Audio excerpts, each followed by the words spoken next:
He modern library of the world's best books Grapes of Wrath publishers will he please to send, upon request, an illustrated folder setting forth the purpose and scope of modern library, and listing each volume in the series. Every reader of books will find titles he has been looking for handsomely printed, in unabridged editions, and at an unusually low price. Wrath Modern Library, New York. Random House is the publisher of Modern Library. Bennett A. Sev. Donald S. Klopfer. Robert K. Haas. Manufactured in the United States of America. Printed by Parkway Printing Company. Bound by 2. Wolf. John Steinbeck 1900. A note on the author of The Grapes of Wrath. John Steinbeck was born in Salinas, California. His father was active in local politics and had been county treasurer, and his mother was a school teacher in the Big Sur country. The world beyond the rugged mountains held little attraction for young Steinbeck, and it was not until he was 19 that he ventured out of them to enroll in Leland Stanford University. I hear he confined his studies to whatever happened to interest him, and he never troubled to take a degree. He came to New York via the Panama Canal by a freight boat and worked at casual jobs as a newspaperman, a hod carrier during the construction of Madison Square Garden, a chemist, a painter's apprentice, and a day laborer. His first book, Cup of Gold, was published in 1929. It was followed, in 1932, by The Pause Tours of Heaven and To a God Unknown. The public's indifference to these early works may have been discouraging, but its response to Teortilla Flat in 1935 was quick and hard and MG. In 1936, his indubious battle rallied many new readers and gave them the first promise of all that would be fulfilled 3 years later in The Grapes of Wrath. The following year Steinbeck tried the experiment of writing a short novel, As I Feet Were. A Play of Mice and Men was an instantaneous success as a novel, and with hardly a word changed, was a sensation on the stage and screen. There followed a book of short stories, The Long Valley, and in 1939, Steinbeck rose to his greediest height as an artist with the novel that is conceded to be one of the strongest and most compassionate of our time, The Grapes of Wrath. More recently, he wrote the story and foreword for a book of photographs for a motion picture of Mexican life, The Forgotten Village, and a forthcoming book, written in collaboration with Edward F. Ricketts, the marine biologist, is an account of a scientific trip through the Gulf of California.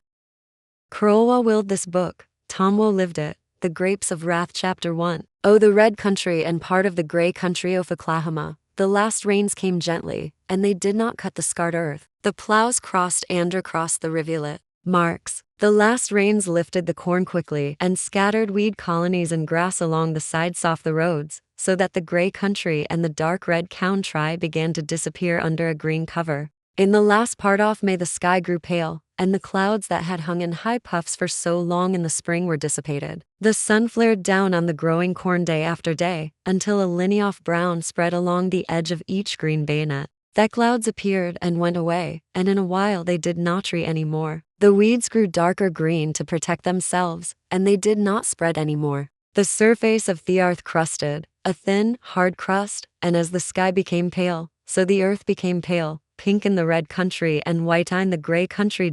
In the water-cut gullies the earth dusted down in dry little streams. Gophers and ant lions started small avalanches, and as the sharp sun struck day after day, the leaves of thang corn became less stiff and erect. They bent in a curve at first, and then, as the central ribs of strength grew weak, each leaf tilted downward. Then, it was June, and the sun shone more fiercely. The brown lines on the calm leaves widened and moved in on the central ribs. The weeds frayed 34. The grapes of rat hand edged back toward their roots. The air was thin and thusky more pale, and every day the earth paled in the roads where the teams moved, where the wheels milled the ground and the hooves of the horses beat the ground.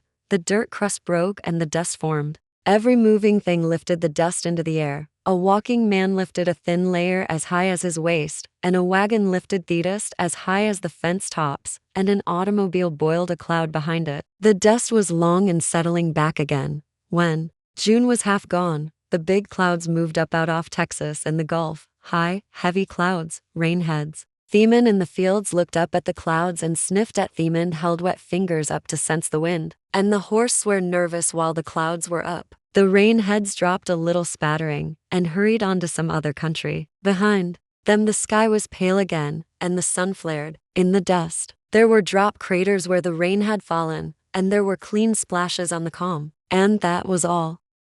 A gentle wind followed the rain clouds, driving them onward, a wind that softly clashed the drying corn. A day went by, and the wind increased, steady, unbroken by gusts. The dust from the roads fluffed up and spread out, and fell on the weeds beside the fields and fell into the fields a little way. Now the wind grew strong and hard, and it worked at the rain crust in the cornfields. Little by little Thesky was darkened by the mixing dust, and the wind fell over the earth, loosened the dust, and carried it away. The wind grew stronger. The rain crust broke, and the dust lifted up out of the fields and drove gray plumes into the air like sluggish smoke. The corn threshed the wind and made it dry. The grapes of wrath 5 rushing sound. The finest dust did not settle back to earth now, but disappeared into the darkening sky. The wind grew stronger, whisked under stones, carried up straws and old leaves, and even little clods, marking its course as it sailed across the fields. The air and the sky darkened, and through them the sun shone redly, and there was a raw sting in the air. During a night the wind raced faster over the land, dug cunningly among the rootlets of the calm, and the corn fought the wind with its weakened leaves until the roots were freed by the prying wind, and then each stalk settled warily sideways toward the earth and pointed that direction of the wind. The dawn came, but no day. In the gray sky a red sun appeared, a dim red circle that gave a little light, like dusk. And as that day advanced, the dusk slipped back toward darkness, and the wind cried and whimpered over the fallen calm. Men and women huddled in their houses, and they tied handkerchiefs over their noses when they went out, and wore goggles to protect their eyes. When the night came again, it was black night, for thesters could not pierce the dust to get down, and the window lights could not even spread beyond their own yards. No dust was evenly mixed with the air, an emulsion of dust and air. Houses were shut tight, and cloth wedged around doors and windows, but the dust came in so thinly that it could not be seen in the air, and it settled like pollen on the chairs and tables, on the dishes. The people brushed it from their shoulders. Little lines of dust lay at the doorsills. In the middle of that night the wind passed on and left the land quiet. The dust-filled air muffled sound more calm. 6 The grapes of wrath pleady than fog does. The people lying in their beds, hard the wind stop. They awakened when the rushing wind was gone. They lay quietly and listened deep into the stillness. Then the roosters crowed, and their voices were muffled, and the people stirred restlessly in their beds, and wanted the morning. They knew it would take a long time for the dust to settle out of the air. In the morning the dust hung like fog, and the sun was as red as ripe new blood. All day Thetis sifted down from the sky, and the next day it sifted down. An even blanket covered the earth. It settled on Thecum,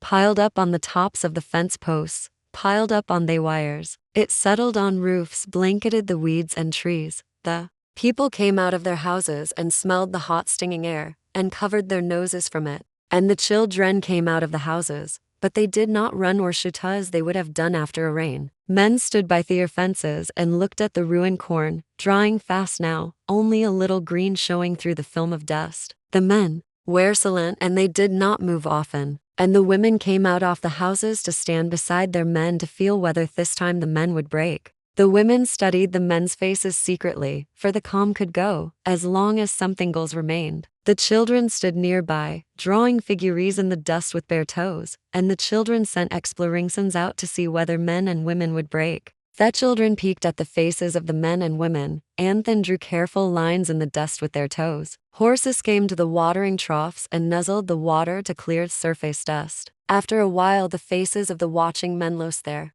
bemused perplexity and became hard and ingrind resistant. Then the women knew that they were safe and that there was no break. Then they asked, "What'll we do?" The grapes of wrath 7 And the men replied, "I don't know, but it was all right." The women knew it was all right, and the watching children knew it was all right. Women and children knew deep in themselves that no misfortune was too great to bear. If firemen were whole, the women went into the houses to their work, and the children began to play, but cautiously at first. As the day went forward, the sun became less red. It flared down on the dust-blanketed land. The men sat in the doorways of their houses. Their hands were busy with sticks and little rocks. The men sat still thinking, figuring. GJ's chapter 12. A huge red transport truck stood in front of the little roadside restaurant. The vertical exhaust pipe muttered softly, and an almost invisible haze of steel blue smoke hovered over its end. It was a new truck, shining-eyed, and in 12-inch letters on its sides Oklahoma City Transport Company. Its double tires were new, and a brass padlock stood straight out from the hasp in the big back doors. Inside the screened restaurant a radio played quiet dance music, turned low, the way it is when no one is listening. A small outlet fan turned silently in its circular hole over the entrance, and FLIs buzzed excited lie about the doors and windows, butting the screens. Inside, one man, the truck driver, sat on a stool and rested his elbows on the counter and looked over his coffee at the lean and lonely waitress. He talked the smart, listless language off roadsides to her. "I seen him about 3 months ago. He had a operation, cut somepin out. I forget what. And she doesn't seem no longer than a week I seen him myself. Looked fine then. He's a nice sort of a guy when ain't stinko." Now and then the FLIs roared softly at the screen door. The coffee machine spurted steam, and the waitress, without looking, reached behind her and shut it off. Outside, a man walking along the edge of the highway crossed over and approached the truck. He walked slowly to the front of it, put his hand on the shiny fender, and ate the grapes of wrath. 9 looked at the no rider sticker on the windshield. For a moment he was about to walk on down the road, but instead he sat on the running board on the side away from the raised torrent. He was not over 30. His eyes were very dark brown and there was a hint of brown pigment in his eyeballs. His cheekbones were high and wide, and strong deep lines cut down his cheeks, in curves beside his mouth. His upper lip was long, and since his teeth protruded, the lips stretched to cover them, for this man kept his lips closed. His hands were hard with broad fingers, and nails as thick and ridged as little clamshells. The space between thumb and forefinger in the hams of his hands were shiny with callus. The man's clothes were new, all of them, cheap and new. His gray cap was so new that the visor was still stiff and the buttons still on, not shapeless and bulged, as it would be when it had served for a while all the various purposes of a cap-carrying sack, towel, handkerchief. His suit was of cheap gray hardcloth, and so new that there were creases in the trousers. His blue chambray shirt was stiff and smooth with filler. The coat was too big, the trousers too short, for he was a tall man. The coat shoulder peaks hung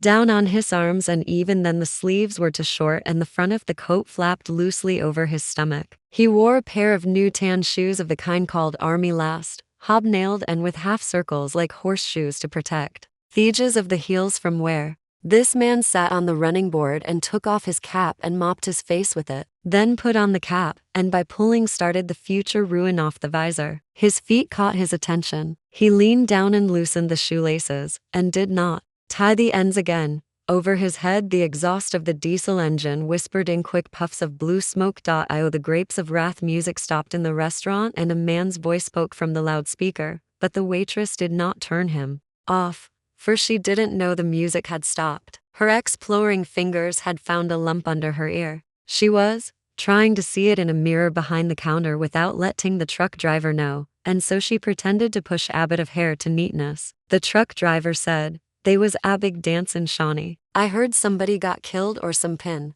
You hear anything?" "No," said the waitress, and she lovingly fingered the lump under her ear. Outside, the seated man stood up and looked over the cowl of the truck and watched the restaurant for a moment. Then he settled back on the running board, pulled a sack of tobacco and a book of papers from his side pocket, harrowed his cigarette slowly and perfectly, studied it, smoothed it. At last he lighted it and pushed the burning match into the dust at his feet. The sun cut into the shade of the truck as noon approached. In the restaurant the truck driver paid his bill and put his 2 nickels change in a slot machine. The whirling cylinders gave him no score. "They fix 'em so you can't win a thing," he said to the waitress, and she replied, "Guy took the jackpot not to Horsago. 380 he got. How soon you gonna be back, B?" He held the screen door a little open. "Week 10 days, he said. "Got to make a run to Tulsa, and I never get back soon as I think," she said crossly. "Don't let the FLIs in. Either go out or come in. So long," he said, and pushed his way out. The screen door banged behind him. He stood in the sun, peeling Themerol F. The grapes of wrath one wrapper from a piece of gum. He was a heavy man, broad in the shoulders, thick in the stomach. His face was red and his blue eyes long and slitted from having squinted always at sharp light. He wore army trousers and high lace boots. Holding the stick of gum in front of his lips, he called through the screen, "Well, don't do nothing you don't want me to hear about." The waitress was turned toward a mirror on the back wall. She grunted a reply. The truck driver gnawed down the stick of gum slowly, opening his jaws and lips wide with each bite. He shaped the gum in his mouth, rolled it under his tongue while he walked to the big red truck. The hitchhiker stood up and looked across through the windows. Could y'all give me a lift, mister? The driver looked quickly back at the restaurant for a second. Didn't you see the no riders sticker on the windshield? Sure, I seen it. But sometimes a guy'll be a good guy even if some rich bastard makes him carry a sticker. The driver, getting slowly into the truck, considered the parts of this answer. If he refused now, not only was he not a good guy, but he was forced to carry a sticker, was not allowed to have company. If he took in the hitchhiker, he was automatically a good guy, and also he was not one whom many rich bastard could kick around. He knew he was being trapped, but he couldn't see a way out, and he wanted to be a good guy. He glanced again at the restaurant. Scrunch down on the running board till we get around the bend, he said. The hitchhiker flopped down out of sight and clung to the door handle. The motor roared up for a moment. The gears clicked in, and the great truck moved away. First gear, econ gear, third gear, and then a high whining pickup in four. Pleady than fog does. The people, lying in their beds, heard the wind stop. They awakened when the rushing wind was gone. They lay quietly and listened deep into the stillness. Then the roosters crowed, and their voices were muffled, and the people stirred restlessly in their beds and wanted them. They knew it would take a long time for the dust to settle out of the air. In the morning, the dust hung like fog, and the sun was as red as ripe new blood. All day Thetis sifted down from the sky, and the next day it sifted down. An even blanket covered the earth. It settled on Thecum, piled up on the tops of the fence posts, piled up on wires. It settled on roofs, blanketed the weeds and trees. The people came out of their houses and smelled the hot stinging air and covered their noses from it. And the children came out of the houses, but they did not run or shout as they would have done after a rain. Men stood by their fences and looked at the ruined corn, drying fast now, only a little green showing through the film of dust. The men were silent and they did not move often. And the women came out off the houses to stand beside their men to feel whether this time the men would break. The women studied the men's faces secretly, for the calm could go as long as some remained. The children stood nearby, drawing figures in the dust with bare toes. And the children sent exploring senses out to see whether men and women would break. The children peeked at the faces of the men and women. Anthon drew careful lines in the dust with their toes. Horse came to the watering troughs and nuzzled the water to clear surface dust. After a while, the faces of the watching men lost their bemused perplexity and became hard and angry and resistant. Then the women knew that they were safe and that there was no break. Then they asked, "What'll we do?" The grapes of wrath 7 ind. The men replied, "I don't know. But it was all right." The women knew it was all right, and the watching children knew it was all right. Women and children knew deep in themselves that no misfortune was too great to bear if their men were whole. The women went into the houses to their work, and the children began to play. But cautiously at first, as the day went forward, the sun became less red. It flared down on the dust-blanketed land. The men sat in the doorways of their houses. Their hands were busy with sticks and rocks. The men sat still thinking, figuring J's pound greater than Chapter 2A. Huge red transport trucks stood in front of the Litley roadside restaurant. The vertical exhaust pipe muttered softly, and an almost invisible haze of steel blue smoke hovered over its end. It was a new truck shiningered, and in 12-inch letters on its sides, Oklahoma City Transport Company. Its double tires were new, and a brass padlock stood straight out from the haspan. The big back doors inside the screened restaurant or radio played quiet dance music turned low the way it is when no one is listening. A small outlet fan turned silently in its circular hole over the entrance, and flies buzzed excitedly about the doors and windows, butting the screens. Inside, one man, the truck driver, sat on a stool and rested his elbows on the counter and looked over his coffee at the lean-and lonely waitress. He talked the smart, listless language off roadsides to her. "I seen him about 3 months ago. He had a operation, cut some pin out, I forget what. Anja doesn't seem no longer than a week I seen him myself. Looked fine then. He's a nice sort of a guy when ain't stinko now." And then the flies roared softly at the screen door. The coffee machine spurted steam, and without looking, reached behind her and shut it off. Outside, a man walking along the edge of the highway crossed over and approached the truck. He walked slowly toward the front of it, put his hand on the shiny fender, and ate the grapes of wrath. 9 looked at the no rider sticker on the windshield. For a moment, he was about to walk on down the road, but instead sat on the running board on the side away from the race torrent. He was not over 30. His eyes were very dark brown, and there was a hint of brown pigment in his eyeballs. His cheekbones were high and wide, and strong, deep lines cut down his cheeks, in curves beside his mouth.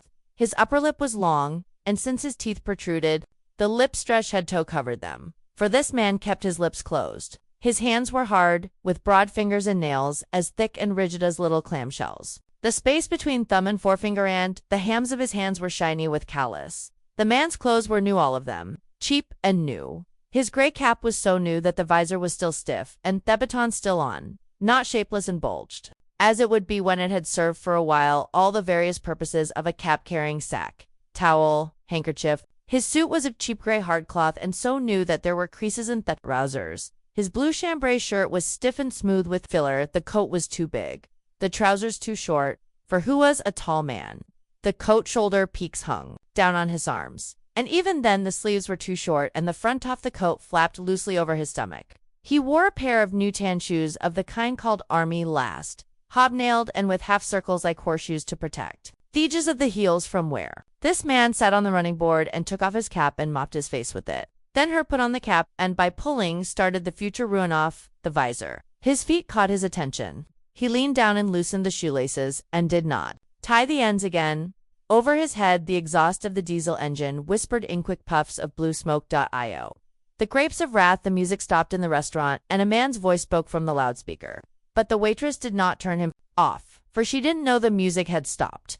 Her exploring fingers had found a lump under her ear. She was trying to see it in a mirror behind the counter without letting the truck driver know, and so she pretended to push a bit of hair to neatness. The truck driver said, "They was a big dance in Shawnee. I heard somebody got killed or do you hear anything?" "No," said the waitress, and shelvingly fingered the lump under her ear. Outside, the seated man stood up and looked over the decal of the truck and watched the restaurant for a moment. Then he settled back on the running board, pulled a sack of tobacco and a book of papers from his side pocket, harrowed his cigarette slowly and perfectly, studied it, smoothed it. At last he lighted it and pushed the burning match into Thetis at his feet. The sun cut into the shade of the truck as noon approached. In the restaurant, the truck driver paid his bill and put his to a nickel's change in a slot machine. The whirling cylinders gave him no score. "They fix them so you can't win a thing," he said to the waitress. And she replied, "Guy took the jackpot not to horse ago. 380 he got. How soon you gonna be back, B?" He held the screen door a little open. "Week 10 days, he said. "Got to make a run to Tulsa. And I never get back soon as I think." She said crossly, "Don't let the flies in. Either go out or come in." "So long," he said, and pushed his way out. The screen door banged behind him. He stood in the sun, peeling the emerald F. The grapes of wrath, one wrapper from a piece of gum. He was a heavy man, broad in the shoulders, thick in the stomach. His face was red. Ondus blue eyes, long and slitted from having squinted alowasit sharp light. He wore army trousers and high-laced boots. Holding the stick of gum in front of his lips, he colled through the screen. "Well, don't do nothing you don't want to hear about." The waitress was turned toward a mirror on the back wall. She grunted a reply. The truck driver gnawed down the stick of gum slowly, opening his jaws and lips wide with each bite. He shaped the gum in his mouth, rolled it under his tongue while he walked to the big red truck. The hitchhiker stood up and looked across through. "Could ya give me a lift, mister?" The driver looked quickly back at the restaurant for a second. "Didn't you see the no rider sticker on the windshield?" "Sure, I seen it. But sometimes a guy'll be a good guy even if some rich bastard makes him carry a sticker." The driver, getting slowly into the truck, considered the parts of this answer. If he refused now, not only was he not a good guy, but he was forced to carry a sticker, was not allowed to have company. If he took in the hitchhiker, he was automatically a good guy, and also he was not one whom any rich bastard could kick around. He knew he was being trapped, but he couldn't see a way out, and he wanted Tobe, a good guy. He glanced again at the restaurant. "Scrunch down on the running board till we get around the bend," he said. The hitchhiker flopped down out of sight and clung to the door handle. The motor roared up for a moment. They clicked in, and the great truck moved away. First gear, econ gear, third gear, and then a high whining pickup, an IV 120 to the grapes of wrath, fourth gear. Under the clinging man, the highway blurredously by. It was a mile to the first turn in the road, then the truck slowed down. The hitchhiker stood up, eased the door open, and slipped into the seat. The driver looked over at him, slitting his eyes, and he chewed as though thoughts and impressions were being sorted and arranged by his jaws before. They were finally filed away in his brain. His eyes began at the new cap, moved down the new clothes to the new shoes. The hitchhiker squirmed his back against the seat in comfort, took off his cap, and swabbed his sweating forehead and chin with it. "Thanks, buddy," he said. "My was pooped out, new shoes," said the driver. His voice had the same quality of secrecy and insinuation his eyes had. "You oughtn't to take, no walkin' new shoes, hot weather." The hiker looked down at the dusty yellow shoes. "Didn't they've no other shoes?" he said. "Guy got to wear 'em, if Hegrat no others." The driver squinted judiciously ahead and built up the speed of the truck a little. "Coin far? FDA walked her if my dogs wasn't pooped out." The questions of the driver had the tone of a subtle examination. He seemed to spread nets, to set traps with his questions. "Looking for a job?" he asked. "No. My old man got a place, 40 acres. He's a cropper, but we've been there a long time." The driver looked significantly at the fields along the road where the calm was fallen sideways and the dust was pelleted. Little flints shoved through the dusty soil. The driver said as though to himself, "A 40-acre cropper, and he ain't been dusted out, and he ain't been tractored out. Course I ain't heard lately," said the hiker. "The grapes of wrath. 13 long time," said the driver. A bee flew into the cab and buzzed in back of the windshield. The driver put out his hand and carefully drove the bee into an airstream that blew it out of the window. "Cropper is going fast now," he said. "One cat takes and shoves 10 families out. Cats all over hell no. Tear in and shove the croppers out. How's your old man hold on?" His tongue and his jaws became busy with neglected gum, turned it and chewed it. With each opening of his mouth, his tongue could be seen flipping. "The goom over? Well, I ain't heard lately. I never was no hand to write, nor my old man neither," he added quickly. "But the both of us can, if we want, been doing a job." Again, the secret investigating casualness. He looked out over the fields, at the shimmering air, and gathering his gum into his cheek. Out of the way, he spat out the window. "Sure have," said the hitchhiker. "Thought so. I seen your hands. Been swinging a pick or an axe or a sledge. That shines up your hands. I notice all stuff like that. Take a pride in it." The hitchhiker stared at him. The truck tires sang on Therode. "Like to know anything else? I'll tell you. You ain't got to guess. Now don't get sore. I wasn't getting nosy. I'll tell you anything. I ain't hiding nothing. Now, don't get sore. I just like to notice things. Makes that time pass. I'll tell you anything. Name's Joad, Tom Joad, Old Manus, O.L. Tom Joad." His eyes rested broodingly on the driver. "Don't get sore." I don't mean nothin' neither," said Joad. "I'm just tryerfy for the grapes of wrath dough. Get along without shovin', nobody around." He stopped and looked out at the dry fields, at the starved tree clumping uneasily in the heated distance. From his side, Pekoth brought out his tobacco and papers. He rolled his cigarette down between his knees, where the wind could not get at it. The driver chewed as rhythmically, as thoughtfully as a cow. He waited to let the whole emphasis of the preceding passage disappear and be forgotten. At last, when the air seemed neutral again, he said, "A guy that had never been a truck skinner don't know nothin' what it's like. Owners don't want us to pick up nobody. So we got to sit here and just skin her along, lest we want to take a chance of Gadolin fired like I just did with you." "Predate it," said Joad. "I've knew guys that done screwy things while they were trucks. I remember a guy used to make up poetry. It passed the time." He looked over secretly to see whether Joad was interested or amazed. Joad was silent, looking a tweet distance ahead, along the white road that waved gently, like a groundswell. The driver went on at last. "I remember a piece of poetry this here guy wrote down. It was about him and a couple other guys going all over, through drinking and raising hell and screwing around. I wished one could remember how that piece went. This guy had words in it that Jesus H. Christ wouldn't know what they meant. Part was like this. And there we spied a nigger, with a trigger that was bigger than an elephant's proboscis or through hanger of a whale. That proboscis is a nose like. With elephant, it's his trunk. Guy showed me in a dictionary, could read that dictionary all over hell with him. He'd look in it while he's pulled up, getting his pie and coffee." He stopped the grapes of wrath 15, feeling lonely in the long speech. His secret eyes turned on his passenger. Joad remained silent. Nervously, the driver tried to force him into participation. Ever know a guy that said big words like that? Preacher, said Joad. WL, it makes you mad to hear a guy use big words. Course with a preacher, it's all right because nobody would fool around with a preacher anyway. But this guy was funny. You didn't give a damn when he said a big word cause he just done it for ducks. He wasn't putting on no dog, the driver was reassured. He knew at least that Joda was listening. He swung the great truck viciously around a bend and the tires shrilled. Like I was saying, he continued, guy that drives a truck does screwy things. He got he to go nuts just settin' here and the road sneaking under the wheels. Fella says once that truck skinners eats all the time in hamburger joints along the road. Sure seemed to live there, Joad agreed.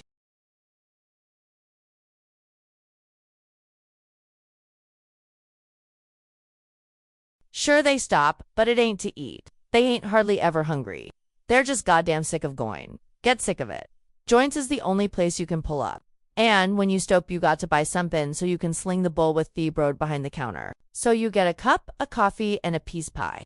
Kinda gives a guy a little rest. He chewed his gum slowly and turned it with his tongue. Must be tough, said Joad with no emphasis. The driver glanced quickly at him, looking for satire. Well, it ain't no goddamn cinch, he said testily. Looks easy. Just settin' here till you put in your 8 or maybe your 10 or 14 hours. But the road gets into a guy. He's gotta do something. Some sings in, some whistles. COM16, the Grapes of Rathbunny won't let us have no radio. A few takes a pint along asterisk, but them kind don't stick long.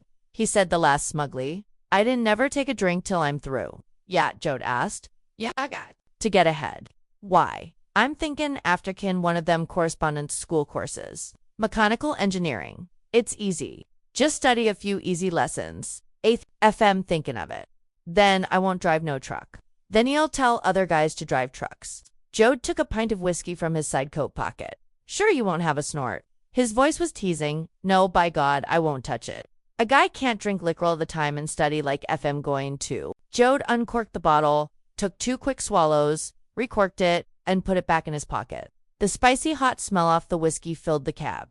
You're all wound up, said Joad. What's the matter? Got a girl? Well, sure. But I want to get ahead anyway. I've been training my mind for a hell of a long time. The whiskey seemed to loosen Joad up. He rolled another cigarette and lighted it. I ain't got a hell of a lot further, TCO, he said. The driver went on quickly. I don't need no shot, Hesed. I train my mind all the time. I took a course in that 2 years ago. He patted the steering wheel with his right hand. Suppose I pass a guy on the road. I look at him, and after FM passed, I try to remember everything about him. Kind of clothes and shoes and hat, and how he walked, and maybe how tall, and what weight, and any scars. I do it pretty good. I can just make a whole picture. In my head. Sometimes you think I ought to take a course to be a fingerprint expert. You'd be surprised how much a guy can remember. The Grapes of Wrath Joad took a quick drink from the flask. He dragged Thella's smoke from his raveling cigarette and then, with caljused thumb and forefinger, crushed out the glowing end. He rubbed the butt to a pulp and put it out the window, letting the breeze suck it from his fingers. The big tires sang a high note on the pavement. Joad's dark, quiet eyes beak-a-mimiced as he stared along the road. The driver waited and glanced uneasily over. At last, Joad's long upper lip grinnied up from his teeth, and he chuckled silently. His chest jerked with the chuckles. You sure took a hell of a long time to tow it, buddy. The driver did not look over. Get to what? How do you? Joad's lips stretched tight over his long teeth for a moment, and he licked his lips like a dog. 2 licks, one in each direction from the middle. His voice became harsh. Y'all know what I mean. You give me a going over when I first got in? I seen you. The driver looked straight ahead, gripped the wheel so tightly that the pads of his palms bulged, and the backs of his hands paled. Joad continued, You know where I come from? The driver was silent. Don't you? Joad insisted. Well, sure. That is maybe. But it ain't none of my business. I mind my own yard. It ain't nothing to me. The words tumbled out now. I don't stick my nose in nobody's business. And suddenly he was silent and waiting, and his shawns were still white on the wheel. A grasshopper flipped through the window and lighted on top of the instrument panel where it sat, and began to scrape its wings with its sangled, jumping legs. Joad reached forward and crushed its charred skull-like head with his fingers, and he let it into Thuan's stream out the window. Joad chuckled again while he ate the grapes of wrath brushed the bits of broken insect from his fingertips. Y'all get me wrong. Mister, he said, I ain't keeping quiet about it. Sure, I've been there for years. Sarethis is the clothes they give me when I come out, I don't give a damn who knows it. And I'm going to my old man's place, so I don't have to lie to get a job. The driver said, well, that ain't none of my business. Ain't a nosy guy. The hell you ain't, said Joad. That big old nose, Ophir's been sticking out 8 miles ahead of your face. Yahoo had that big nose going over me like a sheep in a vegetable patch. The driver's face tightened. You got me all wrong, he began weakly. Joad laughed. Adam, you've been a good guy. You give me lift. Well, hell, I done time. So what? You want to know what I done time for it, don't you?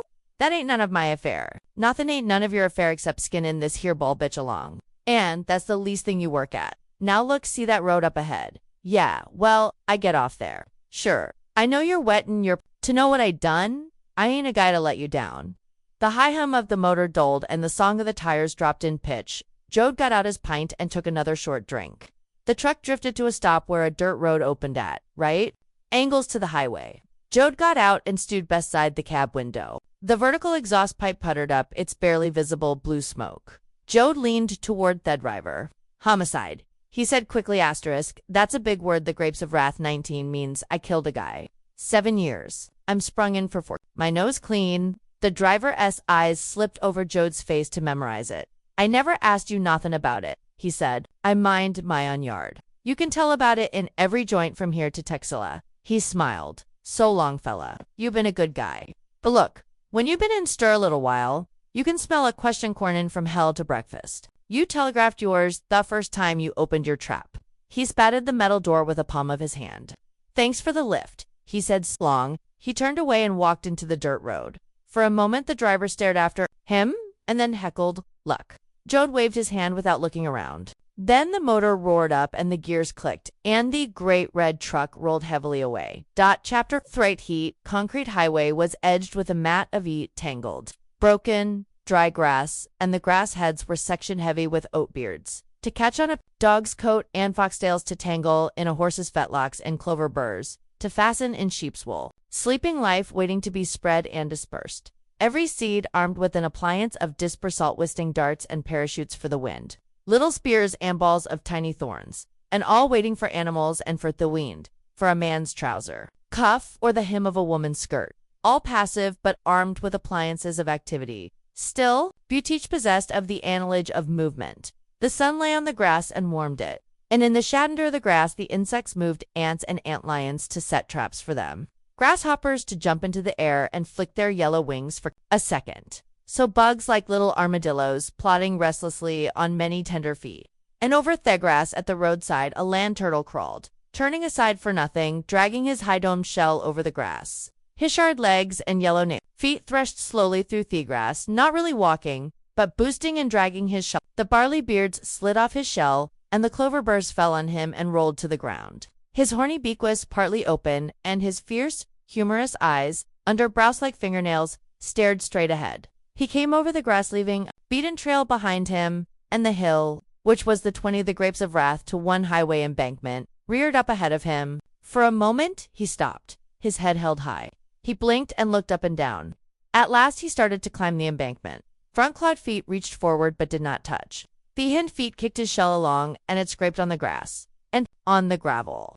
As the embankment grew steeper and steeper, the more frantic were the efforts of land turtle. Pushing hind legs strained and slipped, boosting the shell along, and the horny head protruded as far as the neck could stretch. Little by little, the shell slid up the embankment, until at last a parapet cut straight across its line of march. Thus holder of the road, a concrete wall 4 inches high.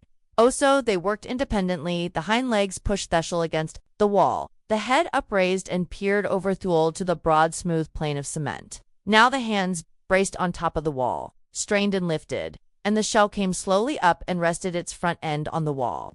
For a moment, the turtle rested. A red ant ran into the shell, into the soft skin inside the shell, and suddenly head and legs snapped in, and the armored tail clamped in sideways. Third ant was crushed between body and legs, and one head of wild oats was clamped into the shell by a front leg. For a long moment the turtle lay still, and then the neck crept outward. The old humorous frowning eyes looked about, and the legs and tail came out. The back legs went to work, straining like elephant legs, and the shell tipped to an angle so that front legs could not reach the level cement plane. Boothier and higher the hind legs boosted it, until at last the center of balance was reached. The front tipped down, that front leg scratched at the pavement, and it was up. But the head of wild oats was held by its stem around the front legs. Now the going was easy, and all the legs worked, and the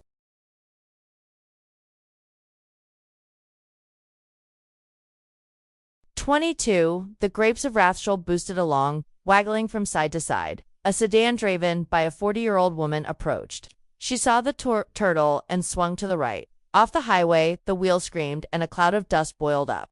2 wheels lifted for a moment and then settled. The car skidded back on Tath Road and went on, but more slowly. The turtle had jerked into its shell, but now it hurried on.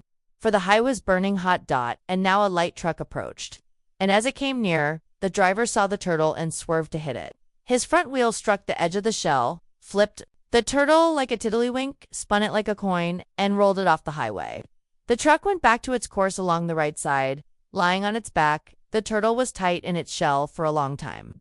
But at last its legs waved in the air, reaching for something to pull it over. Its front foot caught a piece of quartz sand. Little by little, the shell pulled over and flopped upright. The wild oat head fell out, and 3 of the spearhead seeds stuck in the ground.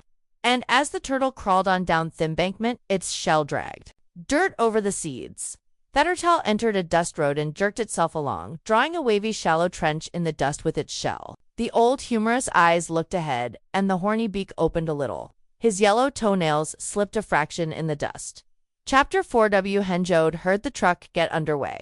Gear climbing up to gear and the ground throbbing under the rubber beating of the tires. He stopped and turned about and watched it until it disappeared. When it was out of sight, he still watched the distance and the blue air shimmer. Thoughtfully, he took the pint from his pocket, unscrewed the metal cap, and sipped the whiskey delicately, running his tongue inside the bottleneck, and then around his lips, to gather in any flavor that might have escaped him. He said experimentally. There we spied a nigger, and that was all he could remember. At last he turned about and faced the dusty side road that cut off at right angles through the fields. The sun was hot, and no wind stirred the sifted dust. The road was cut, with furrows where dust had slid and settled back into the wheel tracks. Joad took a few steps, and the flour-like dust spurted up in front of his new jello shoes, and the yellowness was disappearing under gray dust. He leaned down and untied the laces, slipped off first one shoe and then the other, and he worked his damp feet corn fortibly in the hot, dry dust until little spurts of it came up between his toes, and until the skin on his feet tightened with dryness. He took off his coat and wrapped his shoes in it, and slipped the bundle under his arm. And at last he moved up the road, shooting the dust ahead of him, making a cloud thawing low to the ground behind him. 23-24 The grapes of wrath. The right-of-way was fenced. 2 strands of barbed wire and willow poles. The poles were crooked and badly trimmed. Whenever a crotch came to the proper height, the wire lay in it, and where there was no crotch, the barbed wire was lashed to the post with rusty baling wire. Beyond the fence, the calm lay beaten down by wind and heat and drought, and the cups where leaf-joined stalk were filled with dust. Joad plodded along, dragging his cloud of dust behind him. A little bit ahead he saw the high-domed shell of a land turtle crawling slowly along through the dust, its legs working stiffly and jerkily. Joad stopped to watch it, and his shadowed teeth fell on the turtle. Instantly, head and legs were withdrawn. *ND. The short, thick tail clamped sideways into the shell. Joad picked it up and turned it over. The back was brown-gray, like the dust, but the underside of the shell was creamy yellow, clean and smooth. Joad shifted his bundle height under his arm and stroked the smooth undershell with his finger, and he pressed it. It was softer than the back. The hard old head came out and tried to look at the pressing finger, and the legs waved wildly. The turtle wetted on Joad's hand and struggled uselessly in the air. Joad turned it back upright and rolled it up in his coat with his shoes. He could feel it pressing and struggling and fussing under his arm. He moved ahead more quickly now, dragging his heels a little in the fine dust. Ahead of him, beside the road, a scrawny, dusty willow tree cast a speckled shade. Joad could see it ahead of him, its poor branches curving over the way, its load of leaves tattered and scraggly as a molting chicken. Joad was sweating now, his blue shirt darkened down his back and under his. He pulled at the visor of his cap and creased it in the middle, breaking its cardboard lining so completely that the grapes of wrath 25 could never look new again.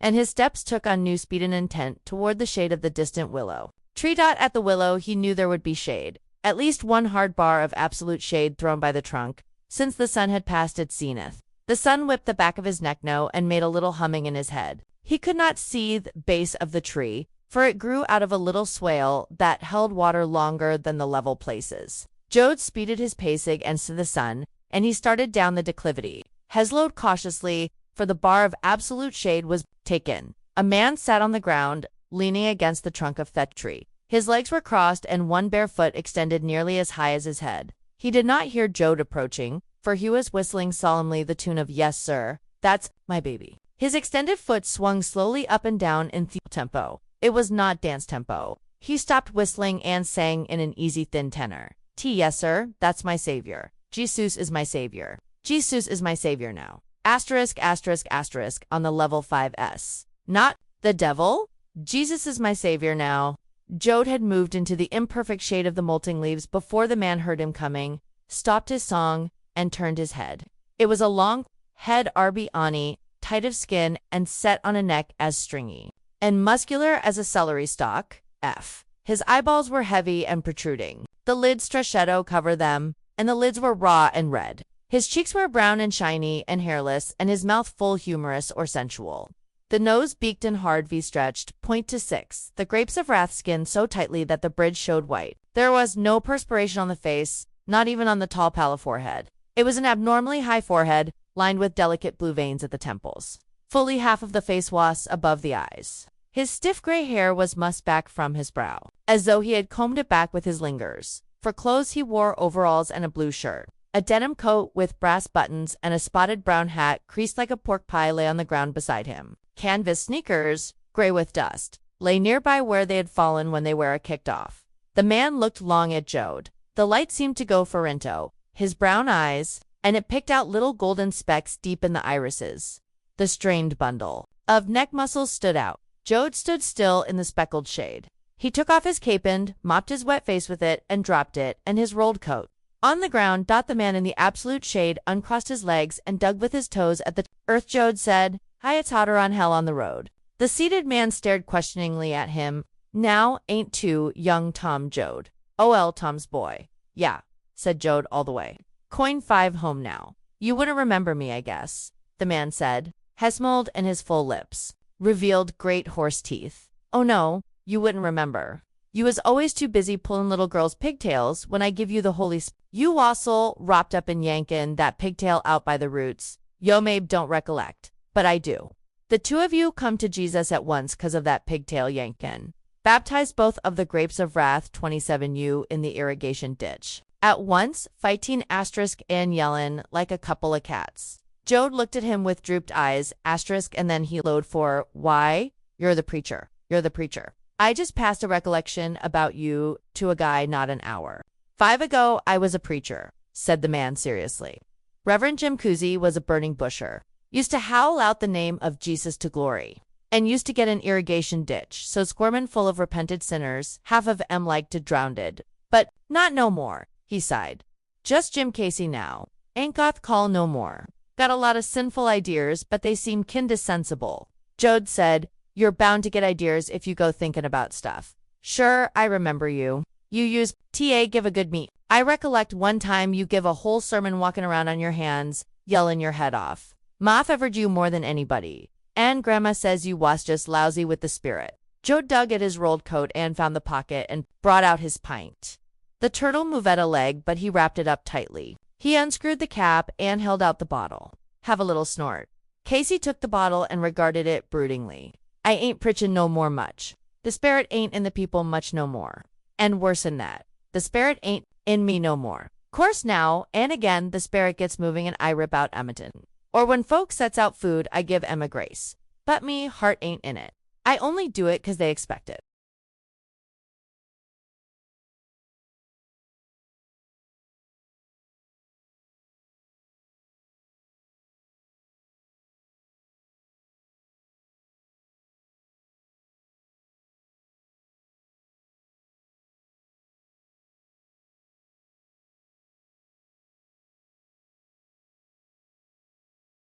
Joad mopped his face with his cap again. "You ain't too dumb holy to take a drink, are you?" he asked. Casey seemed to see the bottle for the first time. He tilted 28 the grapes of wrath it and took 3 big swallows. "Nice drinkin' liquor." "Hess it ought to be," said Joad. "That's factory liquor. Cost $1." Casey took another swallow before he passed the bottle back. Yes, sir, he said. Yes, sir. Joad took the bottle from him and in politeness did not wipe the neck with his sleeve before he drank. He squatted on his hams and set the bottle upright against his coat roll. His fingers found a twig with which to draw his thoughts on the ground. He swept the leaves from a square and smoothed the dust, and he drew angles and made little chircles. I ain't seen you in a long time, he said. Nobody's seen me, said the preacher. I went off alone, and I sat and figured. This strong in me, only it ain't. Same. I ain't so sure of a lot of things. He sat up straighter against the tree. His bony hand dug its way like asquarel into his overall pocket, brought out a black bitten plug of tobacco. Carefully, he brushed off bits of straw and gray pocket fuzz before he bit off a cummer and settled Thequid into his cheek. Joad waved his stick in negation when the plug was held out to him. The turtle dug at the rolled coat. Casey looked over at the stirring garment. What yogurt there? A chicken? You'll smother it. Joad rolled the coat up more tightly. An old turtle Hesed picked him up on the road. An old bulldozer thought I'd take him to my little brother. Kids like turtles. The preacher nodded his head slowly. Every kid got a turtle sometime or other. Nobody can't keep a turtle, though. They work at it, and at last one day they get out and away they goff somewheres. It's like me. I wouldn't take the good OL gospel that was just laying. They're the grapes of wrath 29 to my hand. I got to be picking at it and working at it until he got it all tore down. Here I got the spirit sometimes on an nothing to preach about. I got the call to lead people on a no place to lead 'em. Lead 'em around and around, said Joad. Sling 'em inth irrigation ditch. Tell 'em they'll bum in hell. If they don't think like you, what the hell you want to lead 'em someplace for? Just lead 'em. The straight trunk shade had stretched out along the ground. Joad moved gratefully in toit and squatted on his hams and made a new smooth place on which to draw his thoughts with a stick. A thick-furred yellow shepherd dog came trotting down the road, head low, tongue lolling and dripping. Its tail hung limply, curled, and it panted loudly. Joad whistled at it, but it only dropped its head an inch and trotted fast toward some definite destina asterisk tie. Coin someplace, Joad explained, a little piqued. Coin for home, maybe? The preacher could not be thrown from his subject. You going someplace? He repeated. That's right, he's going someplace. Me, I don't know where. I'm going. Tell Yohat I used to get the people jumping and tokan in tongues. And glory shouting till they just fell down and passed out. And some I'd baptize to bring 'em too. And then you know what to do. I'd take one of them girls out in the grass, and I'd lay with her. Done it every time. Then I'd feel bad, and I'd pry on pray. But it didn't do no good. Come the next time the on me was full of the spirit, I'd do it again. I figured there just wasn't no hope for me. And I was a damned hypocrite. But I didn't mean to be. Joad smiled and his long teeth parted and he licked his lips. There ain't nothing like a good hot meeting for pushin' FM over, he said. I'd done that myself. 30 The grapes of wrath. Casey leaned forward excitedly. You see? He cried, Ison. It was that way. And I started thinkin'. He waved his bonny big knuckled hand up and down in a patting gesture. I got to thinking like this. Here's me preaching grace. And here's them people getting grace so hard they're jumping and shouting. Now they say up with a girl comes from Thetavel. But the more grace a girl got in her, the quicker she wants to go out in the grass. And I got to thinking how can the devil get in when a girl is so full off the Holy Spirit that it's spoutin' out of her nose and ears? You'd think that'd be one time when the devil didn't stand as no ball's chance in hell. But there it was. His eyes were shining with excitement. He worked his cheeks for a moment and then spat into the dust. And the gob of spit rolled over and over, picking up dust until it looked like a roundry little pellet. The preacher spread out his hand and looked at his palm as though he were reading a book. And there's me, he went on softly. There's me with all them people cells in my hon, responsible and feelin' my responsibility and 5 every time I lay with one of them girls. He looked over at Joad and his face looked helpless. His expression asked for help. Joad carefully drew the torso of a woman in the dirt, breasts, hips, pelvis. I wasn't never a preacher, he said. I never let nothing get by when I could catch it. And I never had no ideas about it except I was goddamn glad when E got one. But you wasn't a preacher, Casey insisted. A girl was just a girl to you. They wasn't nothin' to you. But to Methy was holy vessels.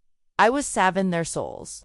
And herewithal that responsibility on me, I'd just get 'em frothin' with the Holy Spirit, and then I'd take 'em out in the grass.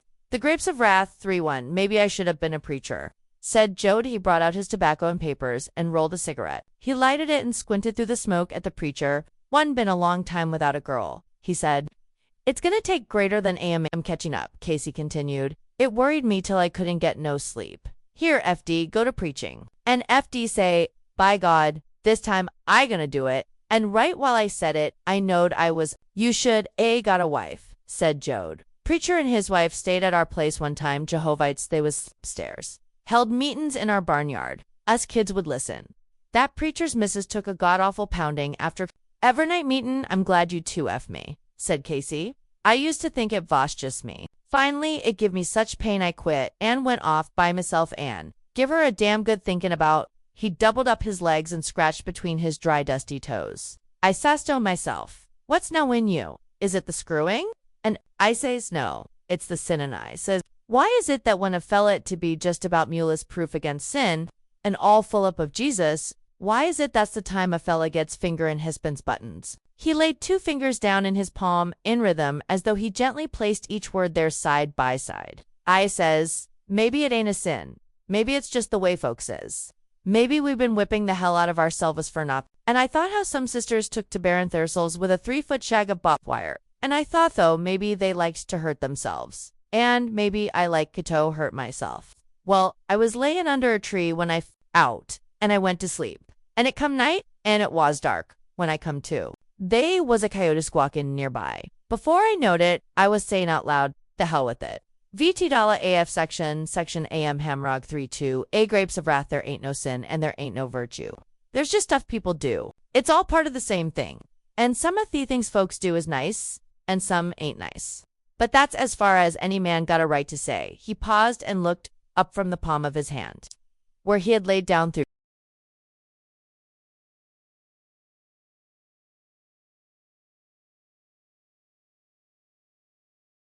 Joad was grinning at him, but Joad's eyes were sharp and interested, too. You give her a going over, he said. Yo figured her out. Casey spoke again, and his voice rang with pain and confusion. I says, what's this call? This spent, and I says, it's love. I love people so much I'm fit to bust, sometimes. And I says, don't you love Jesus? Well, I thought. Finally I says, no, I don't know nobody know my Jesus. I know a bunch of stories, but I only love people. And some atoms I love fit to bust, and I want to make happy. So I've been preaching something I thought would make him happy. And then I've been talking a hell of a lot. Maybe you wonder about me using bad words. Well, they ain't bad to me no more. They're just words folks use, and they don't mean nothing bad with M. Anyways, I'll tell you one more thing I thought out. And from a preacher, it's the most unreligious thing, and I can't be a preacher no more because he thought it and I believe it. What's that? Joad asked. Casey looked shyly at him. If it hits you wrong, don't take no offense at it, will you? I don't take no offense except a bust in the nose, said Joad. What did you figure? I haggered about the Holy Spirit and the Jesus road. If figured, why do we got to hang it on God or Jesus? Maybe, I figured, maybe it's all men and all women we love. The Grapes of Wrath 33, maybe that S, the Holy Spirit, the human spirit, the whole shebang. Maybe all men got one big soul, everybody S, a motif. Now I sat there thinking it, and all of a sudden, I knew it. I knew it so deep down that it was true. And I still knew it. Joad's eyes dropped to the ground as though he could not meet the naked honesty in the preacher's eyes. You can't hold no church with ideas like that, he said. People would drive you out of the country with ideas like that, jumping and yelling. That's what folks like makes M feel swell. When Grandma got to token in tongues, you couldn't tie her down. She could knock over a full-grown deacon with her fist. Casey regarded him broodingly. Somepin' I like to to you, he said. Somepin' that been eaten on me. Go ahead. I'll talk. Sometimes, well, the preacher said slowly, here's you that I baptized, right? When I was in the glory roof tree, got little hunks of Jesus jumping out of my mouth that day. You won't remember, 'cause you was busy pulling that pigtail. I remember, said Joad. That was Susie Little. She busts me finger a year later. Well, did you take any good out at baptizing? Was Zora ways better? Joad thought about it. No, can't say as I felt anything. Well, did you take any bad from it? Think hard. Joad picked up the bottle and took a swig. They wasn't nothing in it. Good or bad, I just had fun. He handed the flask to the preacher. sighed and drank and looked at the low level of Thea whiskey and took another tiny drink. That's good, he said. 3 for the grapes of wrath K. I got to worrying about weather and messing around. Maybe eat on somebody a hurt. Joad looked over toward his coat and saw the turtle, free off the cloth and hurrying away in the direction he had been following when Joad found him. Joad watched him for a moment and then got slowly to his feet and retrieved Hyman, wrapped him in the coat again. I ain't got no present for the kids, he said. Nothin' but this okay turtle. It's a funny thing. The preacher said, I was thinking a bit of Tom Joad when you come along. Thinking I'd call in on him. I used to think he was a godless man. I don't know how he is. I ain't been home in 4 years. Didn't he write to you? Joad was embarrassed. Well, PA wasn't. No hand to write for pretty, or to write for writin'. He'd sign up his name asness as anybody, and lick his pencil. But PA never did write no letters. He always says what he couldn't tell a fellow with his mouth wasn't worth leanin' on, no pencil about. Been out travelin' around? Casey asked. Joad regarded him suspiciously. Didn't you hear a boo? I was in all the papers. No, I never. What? He jerked one leg over the other and settled lower against the tree. The afternoon was advancing rapidly, and a richer tone was growing on the sun. Joad said pleasantly, Might's well. Tell you now and getty over with. But if you was still preaching, I wouldn't tell. Fear you get prayin' over me. Pye drained the last of Thepin and flung it from him, and the flat brown bottle skidded lightly over the dust. I've been in McAllister them for years. Casey swung around to him, and his brows lowered so Thatha's tall forehead seemed even taller. Ain't wantin' to talk the grapes of wrath 35 about it, huh? I won't ask you no questions. If you done something bad, I'd do what I done again, said Joad. I killed a guy in a fight. We was drunk at a dance. He got a knife in me, and killed him with a shovel that was layin' there. Knocked his head plumb to squash. Casey's eyebrows resumed their normal level. You intashamed of Nathendon? No, said Joad. I ain't. I got 7 years. Account of he hot a knife in me. Got out in 4 parole. Then you ain't heard nothin' about your folks for 4 years. Oh, I heard Ma sent me a card 2 years ago, and Lostrous Miss Grandma sent a card. Jesus. The guys in the cell block laughed. Had a tree and shiny stuff looks like 9ww. It says in poetry, Merry Christmas. Purty child, Jesus, meek and Jesus mild. Underneath, the Christmas tree there's a gift for you from me. I guess Grandma never read it. Proby got it from a drummer and picked out the one with the most shiny stuff on it. The guys in my cell block goddamn near died laughing. Jesus, they called me after that. Grandma never meant it funny. She just figured it was so pretty she wouldn't bother to read it. She lost her glasses the year I went up. Maybe she never did find M. How they treat you in McLester, Casey asked. Oh, all right, you eat regular and get clean clothes. And there's places to take a bath. It's pretty nice some ways. Makes it hard not having no women. Suddenly, he laughed. 3/6 the grapes of Wrathy was a guy paroled. He said, 'Bout a month he shacked for breaking parole. A guy asked him why he bust his parolee. Well, hell, he says, they got no conveniences at me old man's place. Got no electric lights? Got no shower baths? There ain't no books. And the food's lousy, says Heckham. Back where they got a few conveniences, and he says it makes him feel lonesome out there in Theopan, having to think what to do next. So he stole a car and come back. Joad got out his tobacco and blew a brown paper free of the pack and rolled a cigarette. The guy's right too, he said. L.A. night. Thinkin' where I'm gonna sleep. I got scared. And I got thinking about my bunk. And I wonder what the sturbug I got for a cellmate is doing. I mean, some guys had a string band going. Good one. Guy Sadeway ought to go on the radio. And this morning I didn't know what time to get up, just laid there waitin' for the bell to go off. Casey chuckled. Fella can get so he misses the noise of a sawmill. The yellowing, dusty afternoon light put a golden color on the land. The cornstalks looked golden.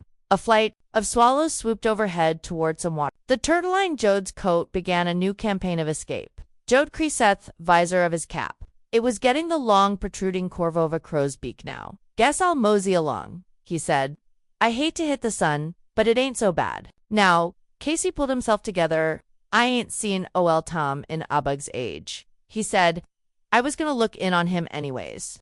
Brung Jesus to your folks for a long time. And I never took up a collection nor nothin' but a bite to eat. Come along, said Joad. Paul, be glad to see you. Hellways said you got too long a pecker for a preacher. Heath the grapes of wrath 37. picked up his coat roll and tightened it snugly about his shoe sand turtle. Casey gathered in his canvas sneakers and shoved his bare feet into them. I ain't got your confidence, he said. Fur's always scared there's wire or glass under the dust. I don't now, nothin' one hates so much as a cut toe. They hesitated on the edge of the shade and then they plunged into the yellow sunlight like two swimmers hastening to get to shore. After a few fast steps, they slowed to a gentle, thoughtful pace. The cornstalks threw gray shadows sideways now, and the raw smell of hot dust was in the air. The cornfield ended and dark green cotton took its place, dark green leaves through a film of dust, and the bolls forming. It was spotty cotton, thick in the low places where water had stood, and bare on the high places. The plants drove against the sun, and distance toward the horizon wasted to invisibility. The dust road stretched out ahead of them, waving up and down. The willows of a stream lined across the west, and to the northwest a fallow section was going back to sparse brush. But the smell of burned dust was in the air, and the air was dry, so that mucus in the nose dreed to a crust, and the eyes watered to keep the eyeballs from drying out. Casey said, "See how good the corn come along until Thetis got up. Been a dinger of a crop." "Every year," said Joad, "every year I can remember, we had a good crop corn in, and it never come. Grandpa says she was good the first 5 plowin's, while the wild grass was still in her." The road dropped down a little hill and climbed a pan at the rolling hill. Casey said of Tom's house, "Can't be more'n a mile from here. Ain't she over that third rise?" 38 The Grapes of Wrath. "Sure," said Joad, "lest somebody stole it, like PA stole it, your PA stole it." "Sure. Got it a mile and a half east of here and drug it. Wassa family livin' there, and they moved away. Grandpa and Pan, my brother Noah, like to took the whole house. But should come, they only got part of her. That's why she looks so funny on one end. They cut her in two and drug her over with 12 head of horses and 2 mules. They was going back for the other half and stick her together again. But before they got there, Wink Manly come with his boy, stole the other half. Pa and Grandpa was pretty sore. Buta, little later, them and Wink got drunk together and laughed their heads off about it. Wink, he says his house is at stud, and if we'll bring Aaron over and breed him, we'll maybe gee a litter of crap houses. Wink was a great OY fella when he was drunk. After that, him and Grandpa was friends. Got drunk together. Ever chance they got. Tom's a great one. Casey agreed. They plodded Destellion down to the bottom of the draw, and then slowed their steps for the rise.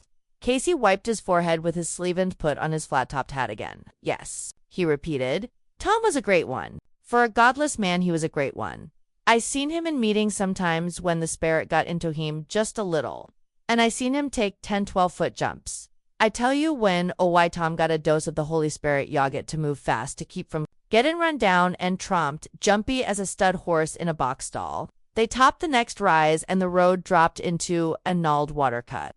Ugly and raw, a ragged course, and fresh cars cutting into it from both sides. A few stones were in the Grapes of Wrath 39, the crossing. Joad minced across on his bare feet. "Yon talk about PA," he said. "Maybe you've never seen Uncle John that time they baptized him over to Poke's place. Why, he got toppling in and jumped over a feeny bush as big as up yana over. He'd jump and back he'd jump, howlin' like a dog wolf in moontime. Well, Pa seen him, and Pa, he flugershes the best Jesus jumper in these parts. So PA picks out a feeny bush about twice as big as Uncle John's feeny bush, and PA lets out a squonk like a sow litterin' broken bottles and he takes a run at that feeny bush and clears hair and bust his right leg. That took the spirit out of PA. Preacher wants to pray it set, but PA says, no, by God, he'd got his heart full of having a doctor. Well, they wasn't a doctor, but they was a travelin' dentist, and he set her. Preacher give her a prayin' over anyways.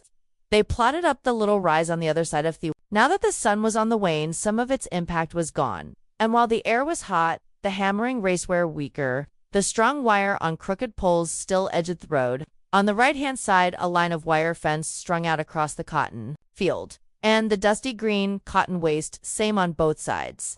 Dusty and dry and dark green. Joad pointed to the boundary fence. "That there's Arlene, we didn't really need no fence there. But we had Thuwire, and PA kinda liked her there. Said it give him a feelin' asterisk that 40 was 40. Wouldn't have had the fence if Uncle John didn't come driven in one night, with 6 spools of weir in his wagon. He'll give M2PA for a shoat. We never did know where he got that wire." They slowed for the rise, moving their feet in the deep soft dust. feeling the earth with their feet. Joad's eyes were inward on his memory. He 40 he grapes of wrath seemed to be laughing inside himself. Uncle John was a crazy bastard, he said. Like what he'd done with that shoat, he chuckled and walked on. Jim Casey waited impatiently. The story did not continue. Casey gave it a good long time to come out. Well, what'd do with that shoat? He demanded at last, with some irritation. Well, he killed that shoat right there, and 5 ma, to light up the stove. He cut out pork chops and put 'em in the pan. And he put ribs and a leg in the oven. He ecked chops till the ribs was done. And he ecked ribs till the leg was done. And then he tore into that leg, cut off big hunks off her and shoved 'em in his mouth. Us kids hung around slaverin', and he give us some, but he wouldn't give pa none. By he eat. So much he throwed up and went to sleep. While he's asleep, us kids and PA finished off the leg. Well, when Uncle John woke up in the morning, he slaps another leg in the oven. PA says, FJHN, you gonna eat that whole damn pig? And he says, I aim to Tom, but I'm skirt some of her'll spoil for I get her hungry as I am for pork. Maybe you better get a plate and give me back a couple roll stuff wire. Well, Sir Pa wasn't no fool. He just let Uncle Jan go on and eat himself sick of pig, and when he drove off he hoed an et. Much more'n half, PA says, wouldn't you salt her down? But not Uncle John. When he wants pig, he wants owo pig. And when he's through, he don't want no pig banging around. So off he goes, and Pa salts down what is. Casey said, while I was still in the preaching spirit, I'd a made a lesson of that and spoke it to you. But I don't do that no more. What you suppose he done a thing like that for? I dunno, said Joad. He just got hungry for pork. The grapes of wrath 41 makes me hungry just to think of it. I had just 4 slices off roastin' pork in 4 years. 1 slice ever Christmas. Casey suggested elaborately, maybe Tom'll kill the fatted calf like for the prodigal in scripture. Joad laughed scornfully. You don't know if he kills the chicken, most of the squawkin' will come from PA, not the chicken. He don't never learn. He's always saving a pig for Christmas, and then it dies in September of bloat or something, so you can't eat it. When Uncle John wanted pork, he eat pork. He had her. They moved over the curving top of the hill and saw the Joad place below them, and Joad stopped. It ain't theism, he said. Look at that house. Something's happened. They ain't nobody there. The two stood and stared at T. Bellatal cluster of buildings. S. Chapter 5T. Key owners of the land came onto the land. Or Morphidon, a spokesman for the owners came. They came closed cars, and they felt the dry earth with their fingers, and sometimes they drove big earth augers into the ground for soil tests. The tenants, from their sunbeam and dooryards, watched uneasily when the closed cars drove along the fields.